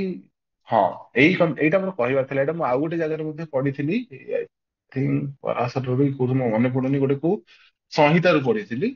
ସେଇ ଜିନିଷଟା ଏଠି ଲେଖିଛନ୍ତି, ସାଇଡ କରିନାହାନ୍ତି, ମୁଁ ବି ମଧ୍ୟ ଭୁଲି ଯାଇଛି। ଶାସ୍ତ୍ରୀୟ ମତ ଯାଇ ମଣି ବିଗ୍ରହ ମାନଙ୍କ ପରମାୟୁ 10 ବର୍ଷ, 10 ସହସ୍ର ପରିମିତ ବର୍ଷ। 1000 ବର୍ଷ ଯାଏ ମଣି ବିଗ୍ରହ ମାନେ ଥରେ ପ୍ରତିଷ୍ଠା ହେଇଗଲେ ପୂଜା ପାଇପାରିବେ। ହଁ ସରି, 10,000 ବର୍ଷ, 10 ସହସ୍ର। ଧାତୁ ବିଗ୍ରହ ମାନଙ୍କ ପରମାୟୁ 1 ସହସ୍ର ବର୍ଷ, 1000 ବର୍ଷ ଯାଏ ଧାତୁ ବିଗ୍ରହ ମାନ ଥରେ ପ୍ରତିଷ୍ଠା ହେଲେ ହେଇପାରିବ। ଦାରୁ ବିଗ୍ରହ ମାନଙ୍କ ପରମାୟୁ ଥରେ ପ୍ରତିଷ୍ଠା ହେଲେ 12 ବର୍ଷ। ଚିତ୍ର ପ୍ରତିମାର ପରମାୟୁ 1 ବର୍ଷ। ମୃଣ୍ମୟ ପ୍ରତିମାର ପରମାୟୁ 1 ମାସ ଅଟେ। ତେଣୁ ଦାରୁ ବିଗ୍ରହ ଯଦି ଅଛନ୍ତି ବିଦେହ ନବକଳେବର ହବ। ଯୋଗମାୟା ଏଥିରେ ମହା ମଙ୍ଗଳାଙ୍କ ମଙ୍ଗଳାଙ୍କର କଣ ନୀତି ରହିଛି, କେମିତି ସ୍ୱପ୍ନ ଆସେ ଦେବଦେବୀ ମାନଙ୍କୁ କି ପ୍ରତିଭାତରଙ୍କୁ, ସେଇ ସବୁ ବିଷୟରେ ଲେଖିଛନ୍ତି। ଏ ସପ୍ତଶତୀ ଚଣ୍ଡୀରୁ ସାଇଡ କରିଛନ୍ତି। ତଙ୍କୁ ଇଷ୍ଟା ବିଶକ୍ତି ଅନନ୍ତ ବିଦ୍ୟା ବିଶ୍ୱ ବୀଜಂ ପରମାସି ମାୟା ଇତ୍ୟାଦି ଇତ୍ୟାଦି। ଡିଟେଲ ମୁଁ ଇଏ ରିଚୁଆଲ ଗୁଡାକ ମଧ୍ୟରେ ଯାଉନି, କାରଣ ସେଗୁଡାକ ପଢିଲେ ହିଁ ଜାଣିବ। ମାନେ ଫିଲୋସଫି ନୁହେଁ। ବନଜାଗ ଯାତ୍ରା ବିଷୟରେ ଇତ୍ୟାଦି ଇତ୍ୟାଦି। ତା ତତ୍ପର ବିଷୟରେ ବେଶ ଗୁଡିକ ବିଷୟରେ ଆମେ ସମସ୍ତେ ଜାଣିଛେ କାହାକୁ କଣ ପ୍ରିୟ। ଗଣେଶ ମୋଦକାଂକ୍ଷାକ୍ଷୀ, ଅଳଙ୍କାର ପ୍ରିୟ ହରି, ବାରିଧସରା ପ୍ରିୟ ରୁଦ୍ର, ନମସ୍କାର ପ୍ରିୟ ରବି, ଧୃତ ଧସରା ପ୍ରିୟ ବହ୍ନି, ଷଡକ୍ରିୟା ଭୂଷରେ ଚରା। ତ ଗଣେଶଙ୍କୁ ମୋଦକ ପ୍ରିୟ, ହରିଙ୍କୁ ଅଳଙ୍କାର ପ୍ରିୟ, ହରିଙ୍କୁ ସ୍ତୁତି ପ୍ରିୟ ବୋଲି ମଧ୍ୟ ଗୋଟେ ଶ୍ଲୋକରେ ଅଛି। ବାରିଧାରା ମାନେ ଶିବଙ୍କୁ ଜଳ ଚଢେଇଲେ, ଜଳାଭିଷେକ କଲେ ପ୍ରିୟ। ନମସ୍କାର ପ୍ରିୟ ରବି, ରବିଙ୍କୁ ନମସ୍କାର କଲେ। ଆମେ ତେଣୁ ସୂର୍ଯ୍ୟ ଉପାସନା ସକାଳୁ ସକାଳୁ କରୁ। ତ ଆଉ ଅଗ୍ନିକୁ ଘିଅ ପ୍ରିୟ। ସେଇ ବିଷୟରେ ତେଣୁ ଠାକୁରଙ୍କର ବେଶ ହବା ବିଧେୟ। ଆଉ ସୁନା ପ୍ରେମୀ ଠାକୁରଟି, ସୁନା ବେଶ ସବୁଠୁ ଶ୍ରେଷ୍ଠ ବେଶ। ତା ଛଡା ଯୋଉ ଯୋଉ ବେଶ, ଅବକାଶ ବେଶ, ବଡ ଶୃଙ୍ଗାର ବେଶ ଇତ୍ୟାଦି ଇତ୍ୟାଦି ବିଷୟରେ ମଧ୍ୟ ଲେଖକ ଲେଖିଛନ୍ତି। ଆଉ ଗୋଟେ ଅଧ୍ୟାୟ ସମ୍ପୂର୍ଣ୍ଣ ରୂପେ ଦେଇଛନ୍ତି ବିମଳା ଭୈରବ ଯତ୍ର ଜଗନ୍ନାଥସ୍ଥ ଭୈରବ ବିମଳାଙ୍କ ତତ୍ଵ ଉପରେ। ସମ୍ପୂର୍ଣ୍ଣ ଶ୍ଲୋକଟି ଲେଖି ନାହାନ୍ତି କିନ୍ତୁ ମୁଁ କହିଦଉଛି। ଲୋକନାଥ ଶିବ ଯତ୍ର ତୀର୍ଥ ଯତ୍ର ଭବଦଧି ବିମଳା ଭୈରବୀ ଯତ୍ର ଜଗନ୍ନାଥସ୍ଥ ଭୈରବ। ଶୈବ ମତ ଅନୁସାରେ ଅ, ଏକପାଦ ଭୈରବଙ୍କୁ ମଧ୍ୟ ଜଗନ୍ନାଥଙ୍କୁ ଏକପାଦ ଭୈରବ ମଧ୍ୟ କୁହାଯାଏ। ଏବଂ ବିମଳାଙ୍କୁ ଜଗନ୍ନାଥଙ୍କ ଭୈରବୀ ବୋଲି ମଧ୍ୟ କୁହାଯାଏ। ତେଣୁ ସେଇ ଉପରେ ବିମଳାଙ୍କ ତତ୍ତ୍ୱ, ବିମଳା କିଏ ସେଇ ବିଷୟରେ ଅନେକ ଲେଖିଛନ୍ତି।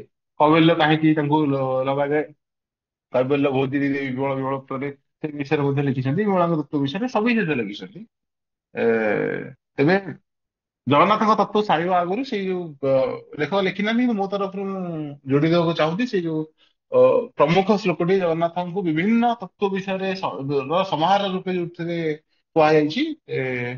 ଜଦ୍ଦାରୁ ବ୍ରହ୍ମମୂର୍ତ୍ତି ଏ, ଜଦ୍ଦାରୁ ବ୍ରହ୍ମମୂର୍ତ୍ତି। ହଁ ସବୁଦିନ ଗାଏ ଏଇଠି ଭୁଲିଗଲି। ଜଦ୍ଦାରୁ ବ୍ରହ୍ମମୂର୍ତ୍ତି ପ୍ରଣବତନୁଧରଂ ସର୍ବ ବେଦାନ୍ତ ସାରଂ। ଅ, ଜଦ୍ଦାରୁ ବ୍ରହ୍ମମୂର୍ତ୍ତି ପ୍ରଣବତନୁଧରଂ ସର୍ବ ବେଦାନ୍ତ ସାରଂ। ଯୋଗୀନାଂ ଭକ୍ତାନାଂ କଳ୍ପବୃକ୍ଷଂ ଭବଜଳତରଣୀ ସର୍ବ ତତ୍ୱାनुତତ୍ତ୍ୱଂ। ଯୋଗୀନାಂ ହଂସତତ୍ତ୍ୱଂ ହରିହର ନିମିତ୍ତଂ ଶ୍ରୀପତି ବୈଷ୍ଣବାନାଂ ଶୈବାନାଂ ଭୈରବାକ୍ଷ୍ୟଂ ପଶୁପତିରିତି ଯା ଶାକ୍ତ ତତ୍ତ୍ୱ ଶକ୍ତି। ବୌଦ୍ଧାନାಂ ବୁଦ୍ଧ ରୂପಂ ଋଷଭ ଯତିବରಂ ଜୈନ ସିଦ୍ଧାନ୍ତ ସାରಂ ସାଦେବଂ ପାତୁ ନିତ୍ୟଂ କଳିକୁଳବରಂ ଶ୍ରୀ ନୀଳ ଶୈଳାଧିନାଥಂ।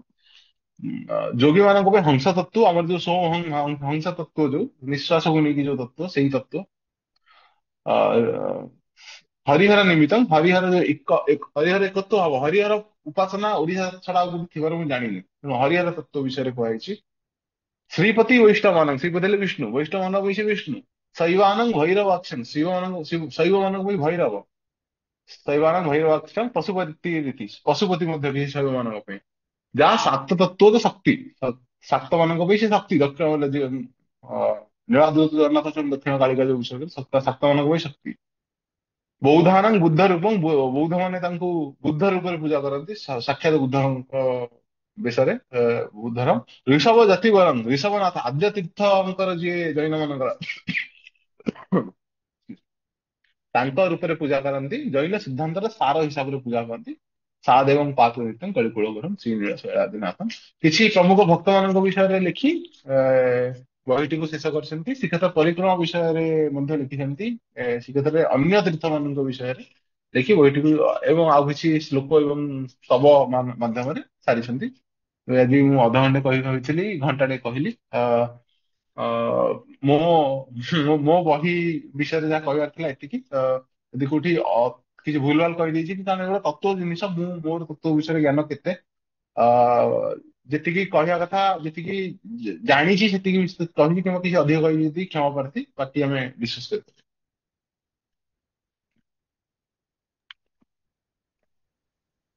ଧନ୍ୟବାଦ। ଆଜ୍ଞା ଆ, ବହିଟି ବିଷୟରେ ତ ଜଗନ୍ନାଥ ବିଷୟରେ ତ ବହୁତ ଲୋକ ବହୁତ କଥା ଲେଖିଛନ୍ତି, ଆଉ ଯିଏ ତାକୁ ଯୋଉ ରୂପରେ ଦେଖିଲା ସେ ସେଇ ରୂପରେ ହିଁ ତାକୁ କଳ୍ପନା କରିଛନ୍ତି। ଆଜ୍ଞା ଏଠି ଚର୍ଚ୍ଚା ବିଷୟରେ ଯୋଉ କିଛିଟି ଆସିଲା ତା ବିଷୟରେ ମୁଁ କିଛି କହିବାକୁ ଚାହୁଁଛି। ଆଜ୍ଞା ଯେମିତି ସୁଭଦ୍ରାଙ୍କୁ ଭବାନୀ ବୋଲି ଯୋଉ କହିଛନ୍ତି, ଆମେ ଭବାନୀ ବା ଭଉଣୀ ଭିତରେ କନଫ୍ୟୁଜ ଯୋଉ ହଉଛେ, ହୁଁ ଭବାନୀ ଆକ୍ଚୁଆଲି ଦୁର୍ଗା ମାଧବ ଯୋଉ ଆମର କନସେପ୍ଟ ଅଛି। ହୁଁ କାରଣ ସେତେବେଳେ ଯେତେବେଳେ ଜଗନ୍ନାଥ ମନ୍ଦିର ଆବିଷ୍କୃତ ହେଲା, ମାନେ ପ୍ରଥମେ ତ ତିଆରି ହେଇଥିଲା, ତାପରେ ବାଲିରେ ପୋତି ଯାଇଥିଲା, ପୁଣି ଥରେ ଆସିଲା, ସେତେବେଳେ ଜଗନ୍ନାଥ ମନ୍ଦିର ଭିତରେ ସବୁ ଶିବ ଉପାସକ ମାନେ ରହୁଥିଲେ। ସେମାନେ ତାକୁ ଶିବ ମତରେ ପୂଜା କରୁଥିଲେ। ତାପରେ ବୈଷ୍ଣବ ମାନେ ଆସିଲେ, ତାଙ୍କ ଭିତରେ ଗୋଟେ ଝଗଡା ଟାଇପ ର ହେଇକି ଦି ଜଣ ଯାକ ପୂଜା କଲେ। ତେଣୁ ଶିବ ମତରେ ବି ପୂଜା ହଉଛି ଭୈରବ ମତରେ, ଆଉ ବୈଷ୍ଣବ ମତରେ ବି ତାକୁ ପୂଜା କରାହଉଛି। ସେଥିପାଇଁ ଦୁର୍ଗା ମାଧବଙ୍କ ଯୋଉ ପୂଜା କନସେପ୍ଟ ଆସିଛି, ତ ସେଇଟା ଗୋଟେ କନସେପ୍ଟ ଯୋଉଥିରେ କି ଶିବ ଆଉ ମାନେ ମାଧବଙ୍କୁ ଅ, ଶିବଙ୍କ ରୂପରେ, ଶିବ ଆଉ ପାର୍ବତୀ ଉପରେ ପୂଜା କରାଯାଉଛି। ସେଇଟା ଗୋଟେ ମାଧବଙ୍କୁ ଭାଇନା ଦୁର୍ଗା ମାଧବରେ ମାଧବଙ୍କୁ ତ ମାନେ ମାଧବଙ୍କ ଯାହା ମନ୍ତ୍ର ସବୁ ରହିଛି ଯାହା ପୂଜା କାରିକାରେ ତ ବିଷ୍ଣୁଙ୍କ ରୂପରେ ପୂଜା କରନ୍ତି ବିଷ୍ଣୁକୁ, କିଛିଟି କିନ୍ତୁ ବୈଷ୍ଣବୀ ସେଇଟାକୁ ସେମାନେ, ବୈଷ୍ଣବୀ ମତରେ ହଁ ବୈଷ୍ଣବ ଜୟ ମତ, ଦୁର୍ଗାଙ୍କୁ ସେଇଟାକୁ ଯୋଉ ସେମାନେ ଶିବ, ସେତେବେଳେ ସେମାନେ ମାଧବଙ୍କୁ ଶିବ ରୂପରେ ପୂଜା କରୁଛନ୍ତି। ମାଧବ ଯଦିଓ ଆଜ୍ଞା କହୁଛନ୍ତି, ସେମାନେ ଶିବ ରୂପରେ ତାକୁ ପୂଜା କରୁଛନ୍ତି। ଆଉ ଯୋଉ ଲକୁଳିଶଙ୍କ କଥା କହିଲେ, ଲକୁଳିଶ ହଉଛି ଆମର ଯେମିତି ଶିବଙ୍କର ଗୁଡେ ସମ୍ପ୍ରଦାୟ ଅଛି। ଆମେ ସିନା ଏଠି ଓଡିଶାରେ ପ୍ରାୟ ଶିବ ମନ୍ଦିରକୁ ଗଲେ ଶିବଙ୍କୁ ପୂଜା କରୁଛେ, ଇଏ କରୁଛେ, କିନ୍ତୁ ଆମର ଶିବଙ୍କୁ ବହୁତ ମତରେ ପୂଜା କରୁଛନ୍ତି। ଯେମିତି ଅଘୋରୀ ହେଲା ଗୋଟେ ସମ୍ପ୍ରଦାୟ, ସେମାନେ ତାଙ୍କର ପୂଜା ପଦ୍ଧତି ଅଲଗା। କାପାଳି କହିଲେ ଗୋଟେ ସମ୍ପ୍ରଦାୟ, ପାଶୁପାତ ହେଲେ ଗୋଟେ ସମ୍ପ୍ରଦାୟ, ଲିଙ୍ଗାୟତ ହେଲେ ଗୋଟେ ସମ୍ପ୍ରଦାୟ, ସେମିତି ନକୁଳିଶ ହେଲେ ଗୋଟେ ସମ୍ପ୍ରଦାୟ। ନକୁଳିଶ ହଉଛନ୍ତି ଜଣେ ବ୍ରାହ୍ମଣ, ସେ ମରି ଯାଇଥିଲେ, ତାପରେ ତାଙ୍କୁ ଜୀବନ ଦାନ କରାହେଇଛି, ତାପରେ ସେ ଶିବ ପ୍ରଚାର କରିଛନ୍ତି। ଲାକୁଳିଶ ହଉଛନ୍ତି ଶିବ ତତ୍ଵର ଜଣେ ଗୁରୁ। ସିଏ ଗୋଟେ ଗୋଟେ ସମ୍ପ୍ରଦାୟର ଗୁରୁ ସିଏ। ଆଉ ତାଙ୍କର ପହଚାନ ହଉଛି ସେ ଶିବ ମୂର୍ତ୍ତି ଭଳିଆ, କିନ୍ତୁ ତାଙ୍କ ପାଖରେ ଦଣ୍ଡ ଥାଏ। ଶିବ, ପାଶୁପତ ସମ୍ପ୍ରଦାୟର ଗୁରୁ। ହଁ ପାଶୁପତ ଆଜ୍ଞା ସମ୍ପ୍ରଦାୟର ଗୁରୁ ସେ। ଆଜ୍ଞା। ପାଶୁପାତ ବି ଦି ପ୍ରକାର ଅଛି, ଗୋଟେ କାଶ୍ମୀର ପାଶୁପାତ ବି ଅଛି। ହୁଁ। ତ ଏ ପାଶୁପାତରେ ଶିବ ଆଉ ପାର୍ବତୀ ଦି ଜଣଙ୍କର ମୂର୍ତ୍ତି ହିସାବରେ ପୂଜା କରୁଛନ୍ତି। ୟାଙ୍କ ଲକୁଳିଶଙ୍କ ପାଶୁପତରେ କିନ୍ତୁ ଆଇ ଥିଙ୍କ ସେମାନେ ଭବାନୀଙ୍କୁ ପାର୍ଶ୍ୱ ଦେବୀ ହିସାବରେ ଝିଅଙ୍କ ସହିତ ପାର୍ଶ୍ୱଦେବୀ ରଖନ୍ତି ହିସାବରେ ନାହିଁ। ପୂଜା କରନ୍ତିନି। ଆଜ୍ଞା ଆଜ୍ଞା ଆଜ୍ଞା ମୁଁ ବି ଭାବିଛି ଗୋଟେ ଟକ୍ ଦେବି ଏଇ ଉପରେ, ଡିଫରେଣ୍ଟ ଆଜ୍ଞା ଆଜ୍ଞା ସମ୍ପ୍ରଦାୟ ଉପରେ। ବଢିଆ। ଆଉ ଆଉ ଗୋଟେ କୁହା ହେଲା ଯେମିତି ଜ- ସବୁ ଦେବାଦେବୀଙ୍କୁ ବିଭିନ୍ନ ତତ୍ଵରେ କରାହେଇଛି। ମୁଁ ବି ଗୋଟେ ବର୍ତ୍ତମାନ ଗୋଟେ ବହି ପଢୁଥିଲି, ଏ, ଆୟୁର୍ବେଦ ଓ ଜଗନ୍ନାଥ। ସେ ଆଜ୍ଞା ଜଣେ ଆଜ୍ଞା ଆୟୁର୍ବେଦ ଚିକିତ୍ସକ ସେ ବହିଟାକୁ ଲେଖିଛନ୍ତି। ଅବଶ୍ୟ ମୁଁ ପୁରା ଆଜ୍ଞା ପଢିନି ଏପର୍ଯ୍ୟନ୍ତ, କିନ୍ତୁ ସେଥିରେ ଯେତିକି ଲେଖିছে ସିଏ ତାକୁ ଆୟୁର୍ବେଦ ମତରେ ଜଗନ୍ନାଥଙ୍କୁ ଦେଖିଛନ୍ତି। କେମିତି? ଜଗନ୍ନାଥଙ୍କ ଯୋଉ ସାତଟି ମୂର୍ତ୍ତି ସେଠି ଅଛି, ସାତଟି ମୂର୍ତ୍ତିକୁ ସିଏ ସାତଟି ଚକ୍ର ସହିତ, ଆମର ଯୋଉ ଦେହ ଭିତରେ ସାତଟି ଚକ୍ର ଅଛି ତା ସହିତ ସେ ତୁଳନା କରିଛନ୍ତି। ଆମ ଦେହ ଶରୀର ସାତଟି ଅଂଶ, ଯେମିତି ମସଲ୍ସ ହେଲା, ବୋନ୍ ହେଲା, ସେଇ ଭିତରେ ସେଠି ସାତଟା ଅଛି, ସେଇଟାକୁ ବି ସିଏ ସେମିତି ତୁଳନା। ତେଣୁ ଯିଏ ଯୋଉ ରୂପରେ ଦେଖିଲେ ସେ ସେଇ ରୂପରେ ତାକୁ ଭାବିଛନ୍ତି। ତା କହିଲେ ତ ଆଜ୍ଞା ଆଜ୍ଞା ସରିବନି ସେ। ଆଉ ହଁ, ଏଇଠି ମୋର ଆଜ୍ଞା ଏଇତିକି କହିବାର ଥିଲା, ବାକି କିଏ କଣ କହେ। ବହୁତ ବହୁତ ଧନ୍ୟବାଦ ଧନ୍ୟବାଦ। ଆଉ ଯଦି କାହାର କିଛି ମାନେ ପୁସ୍ତକ ବିଷୟରେ କିମ୍ବା ଏଇ ମତ ମାନଙ୍କ ବିଷୟରେ କିଛି ଚର୍ଚ୍ଚା କରିବାର ଥିବ କହିପାରିବେ।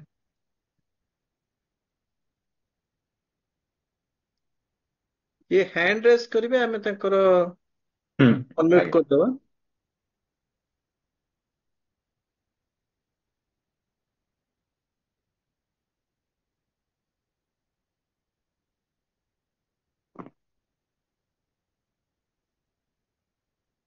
ଏ, ଲାଗୁନି ଆଜି କାହାର କାହିଁ କିଛି ପ୍ରଶ୍ନ ଅଛି, ସମସ୍ତେ ସବୁ ବୁଝିଗଲେ, ନହେଲେ ସମସ୍ତେ କିଛି ବୁଝିପାରିଲେନି।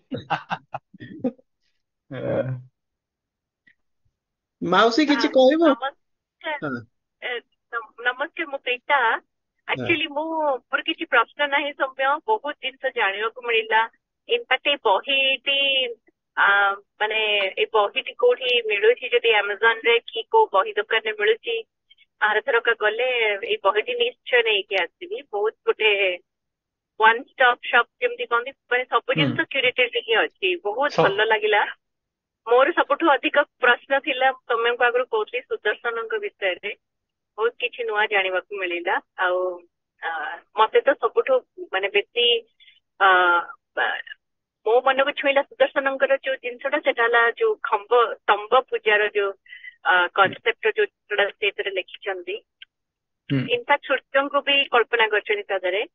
ତେଣୁ ତମେ ବହୁତ ବହୁତ ଧନ୍ୟବାଦ। ଏଇ ବହିଟି ଗୋଟେ ବହୁତ ସମୟ ଉପଯୋଗୀ ବହି, ବହୁତ ଭଲ ଚଏସ୍ ଆଜି ଏଇ ଉପସ୍ଥାପନା ପାଇଁ। ଆଉଥରେ ଧନ୍ୟବାଦ। ଆଉ ମୁଁ ରହୁଛି। Thank you. ବହୁତ ଧନ୍ୟବାଦ ନାନୀ। ଆଇଲା ଇସ୍ଲାମ ନମସ୍କାର। ମିଶ୍ର। ନମସ୍କାର, ଜୟ ଜଗନ୍ନାଥ। ଆଜ୍ଞା हाँ तो କହିବାର ଥିଲା ବାସ୍ ଏତିକି କି ଗୋଟେ ବୁକ୍ ଉପରେ ଡିସ୍କସନ କରାହେଲା ସେଟା ବେଷ୍ଟ ଆଇଡିଆ ଥିଲା କାରଣ ଗୋଟେ ବୁକ୍ କୁ ଡାଇସେକ୍ଟ କରିକି ତାର ପ୍ରତ୍ୟେକଟି ଜିନିଷକୁ ଜାଣିବା ୱାଜ ଅ ଗୁଡ୍ ଚଏସ୍।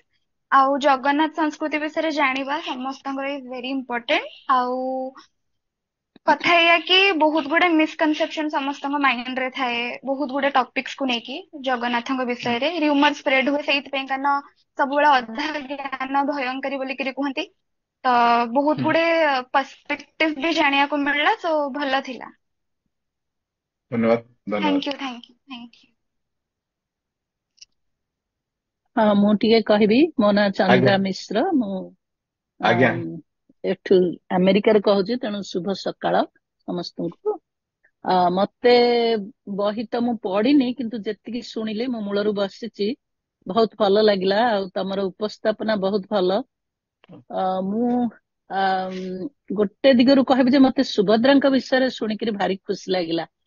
କାହିଁକି ନା ପିଲାଦିନରୁ ମତେ ସୁଭଦ୍ରା ବହୁତ ଭଲ ଲାଗନ୍ତି, କାରଣ ସିଏ ଜଣେ ପାୟନିୟର। ଦେଖିବେ ଯଦି, ସିଏ ନିଜେ ହରଣ କରିଛନ୍ତି, ମାନେ ନିଜେ ରଥ ଚଲେଇ ଆଣିଛନ୍ତି। ଯେତେବେଳେ ସିଏ ବାହା ହେଇକିରି ହରଣ ହେଇକି ଆସିଛନ୍ତି, ସିଏ ସାରଥୀ ହେଇଛନ୍ତି, ମାନେ ସିଏ ଷ୍ଟ୍ରଙ୍ଗ।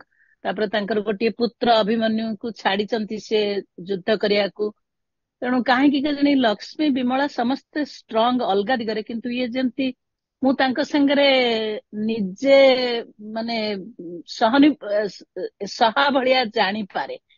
ଯେତେ ଆମର ଦେବଦେବୀ ଅଛନ୍ତି, ଦେବୀ ଅଛନ୍ତି, ଦେବୀ ମାନଙ୍କ ବିଷୟରେ ମୁଁ କହୁଛି, ମାନେ ଦୁର୍ଗା ବହୁତ ମାନେ ଷ୍ଟ୍ରଙ୍ଗ ସବୁ, କିନ୍ତୁ ସୁଭଦ୍ରା ଯେମିତି ମତେ ଲାଗେ ଯେ ଏଇ ଆଜିକାଲିର ଝିଅ ପିଲାଙ୍କ ଭଳିଆ ସବୁ ସେ କରିପାରନ୍ତି। ଆଉ ସେ ବହୁତ ଆପଣ ଯଦି ଦେଖିବେ ମହାଭାରତରେ ସେ ଆସି କେତେ ସୁନ୍ଦର ଦ୍ରୌପଦୀଙ୍କୁ କହିଛନ୍ତି ଯେ ମୁଁ ତୁମର ଗ୍ୱାଲିନର, ମୁଁ ତମର ସାନ ଭଉଣୀ। ସେ କହିନାହାନ୍ତି ମୁଁ ମତେ ଅର୍ଜୁନ ନେଇକିରି ଆସିଲେ ବୋଲି। ତେଣୁ ତାଙ୍କର ଯୋଉ ଚରିତ୍ର ଯୋଉ ଅଛି ସେଇଟା ମୁଁ ଆହୁରି ବେଶୀ ପଢିବାକୁ ଚାହୁଁଛି, କାରଣ ସିଏ ସବୁବେଳେ, ମୁଁ ତାଙ୍କର ଉଦାହରଣ ମୋ ମନେ ମନେ ଦେଖେ।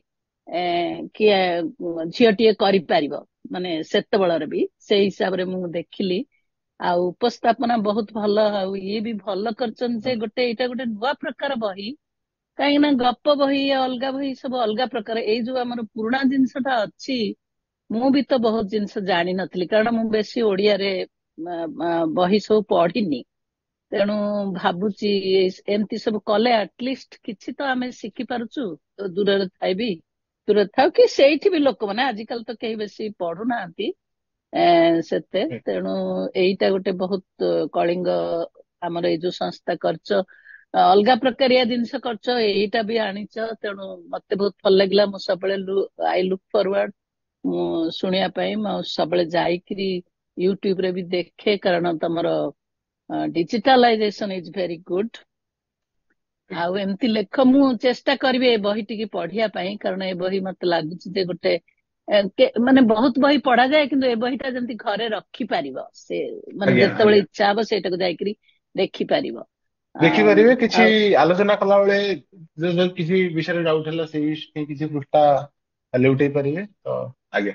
ହଁ, ସେଥିପାଇଁ ବହୁତ ତମେ ରିସର୍ଚ୍ଚ କରିକି ଆଣିଛ। ଆଉ ଯୋଉ ପୂର୍ବରୁ ଯୋଉ କହିଲେ ଗୋଟିଏ ବହି ହେଲେ ଭଲ, କାରଣ ସେଇ ଗୋଟିଏରେ ମୁଣ୍ଡ, ମାନେ ଏଇ ଯୋଉ 2 ଘଣ୍ଟା କି ଘଣ୍ଟେ ଆମର ଅଛି, ସେଇଥିରେ ହିଁ ଆମେ କନସେନଟ୍ରେଟ କରୁଛେ। କାରଣ 3-4ଟା ବହି ହେଇଗଲେ ଖାଲି ପୃଷ୍ଠା ତାର ପ୍ରଚ୍ଛଦ ଦେଖିବା, ଆଉ ବେଶୀ କିଛି ଜଣା ପଡେନି, ତାପରେ ସେ ଚାଲିଯାଏ। ତେଣୁ ଏଇଟା ବହୁତ ଗୋଟେ ଭଲ ଜିନିଷ।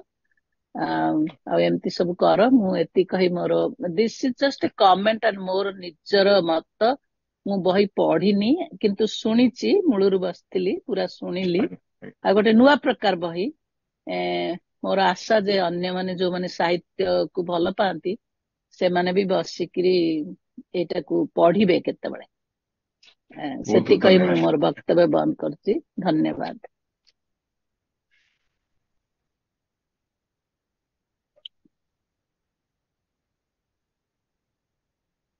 ଆପଣ କହିପାରିବେ କି, ଗୋଟେ କମେଣ୍ଟ ଆସିଛି ମୁଁ ପଢି ଦଉଛି। ଆପଣ କହିପାରିବେ କି ଟିକେ ମହାବିଦ୍ୟା ଉପରେ ଟିକେ ଡିଟେଲ୍ସ, କାରଣ ରାଜଶ୍ରୀ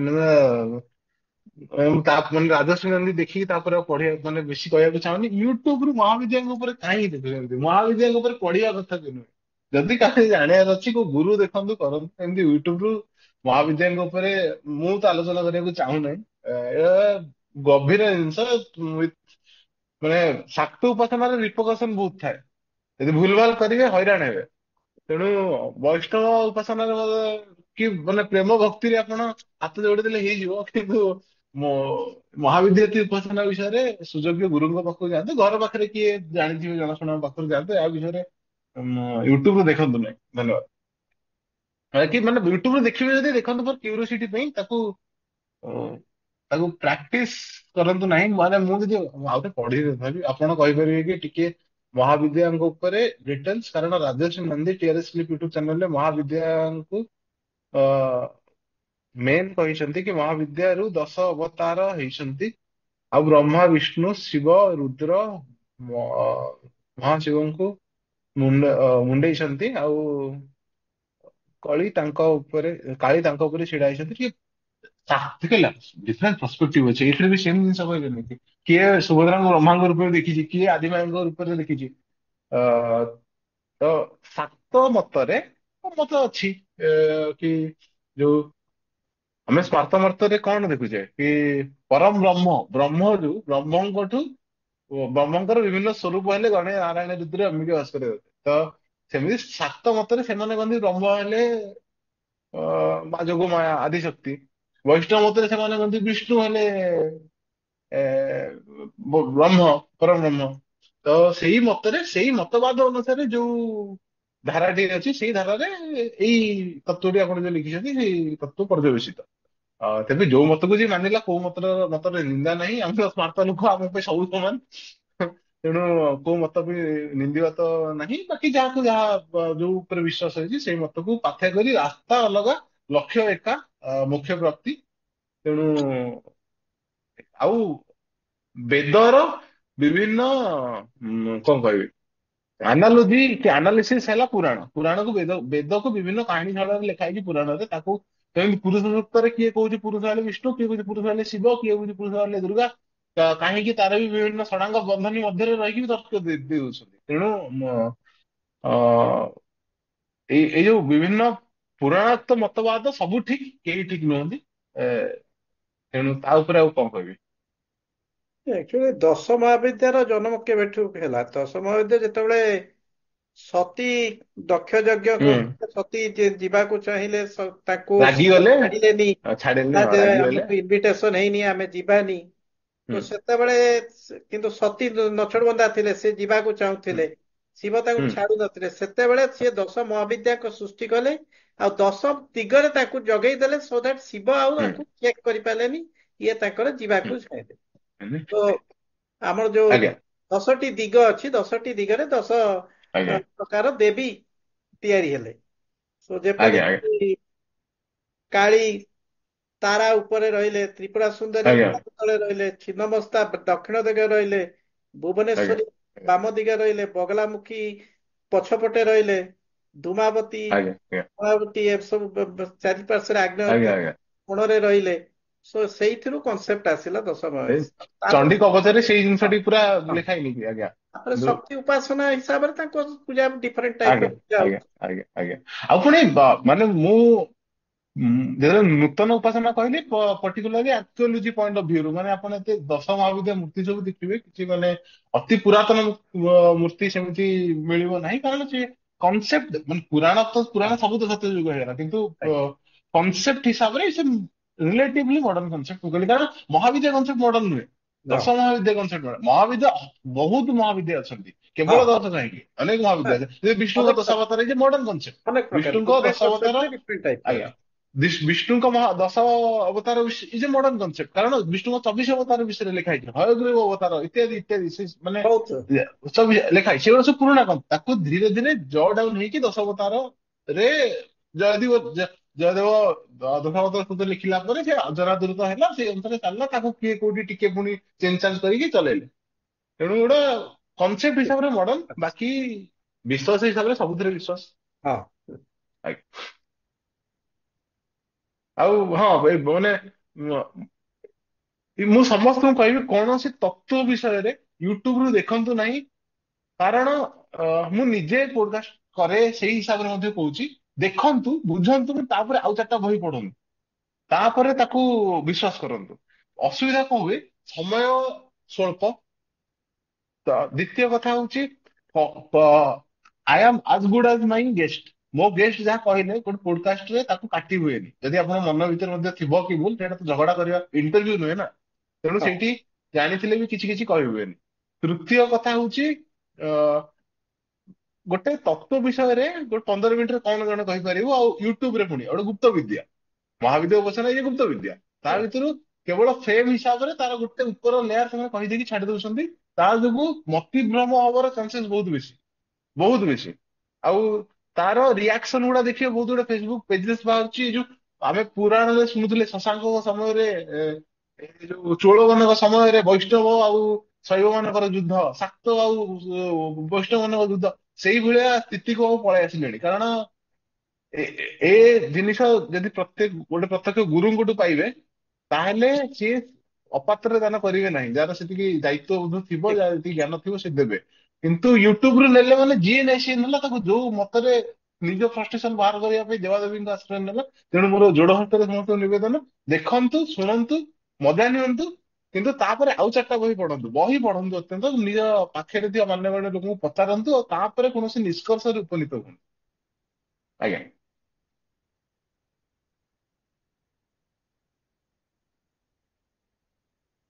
ଆଦିତ୍ୟ ବାବୁ କିଛି କହିବେ କି? ନାଇଁ ନାଇଁ ସାର୍, ମୋ ତରଫରୁ କିଛି ନାହିଁ। ତାହେଲେ ସଭା ସାଙ୍ଗ କରିବା। ତାହେଲେ ଆଜି କ୍ଲୋଜ କରିବା। ଆଜ୍ଞା, ଆଜ୍ଞା, ସମସ୍ତଙ୍କୁ ଧନ୍ୟବାଦ। ଜୟ ଜଗନ୍ନାଥ। ସାର୍, ଆଉ କଣ ଲେଖିଛନ୍ତି? ଧନ୍ୟବାଦ। ମୁଁ ମୋ ଡାଉଟ୍ କ୍ଲିୟର କରିବାକୁ। ଆଜ୍ଞା, ଧନ୍ୟବାଦ। ମୁଁ ସମ୍ପୂର୍ଣ୍ଣ ରୂପେ ଏ, ମାନେ honour and pleasure both are mine. ଧନ୍ୟବାଦ ସମସ୍ତଙ୍କୁ, ଧନ୍ୟବାଦ। ବହିଟି ପାଇଲେ ପଢିବେ। ମୁଁ ପ୍ରକୃତରେ ଆକ୍ଚୁଆଲି ଷ୍ଟେସନରୁ ଆସିଲା ବେଳେ ଦେଖିଲି ବହିଟି, ଜଗନ୍ନାଥ ଆଖି ପଡିଗଲା, ଜଗନ୍ନାଥ ଲେଖା ହେଇଛି, ସେ କିଣି ଦେଇଥିଲି। ତେବେ ଅନ୍ୟମାନେ ମିଳିଯିବ, ଓଡିଶାରେ ଯେତିକି ବୁକ୍ ଷ୍ଟୋର ଅଛି ପ୍ରାୟ ମିଳୁଥିବ। ନୂଆ ପବ୍ଲିଶ ହେଇଛି, ସମସ୍ତେ ଦୟାକରି ବହିଟି ପଢିବେ। ଆଉ ବହି ପଢନ୍ତୁ, କିଣିକି ପଢନ୍ତୁ, ସମସ୍ତଙ୍କୁ ଏତିକି ଅନୁରୋଧ। ଜୟ ଜଗନ୍ନାଥ।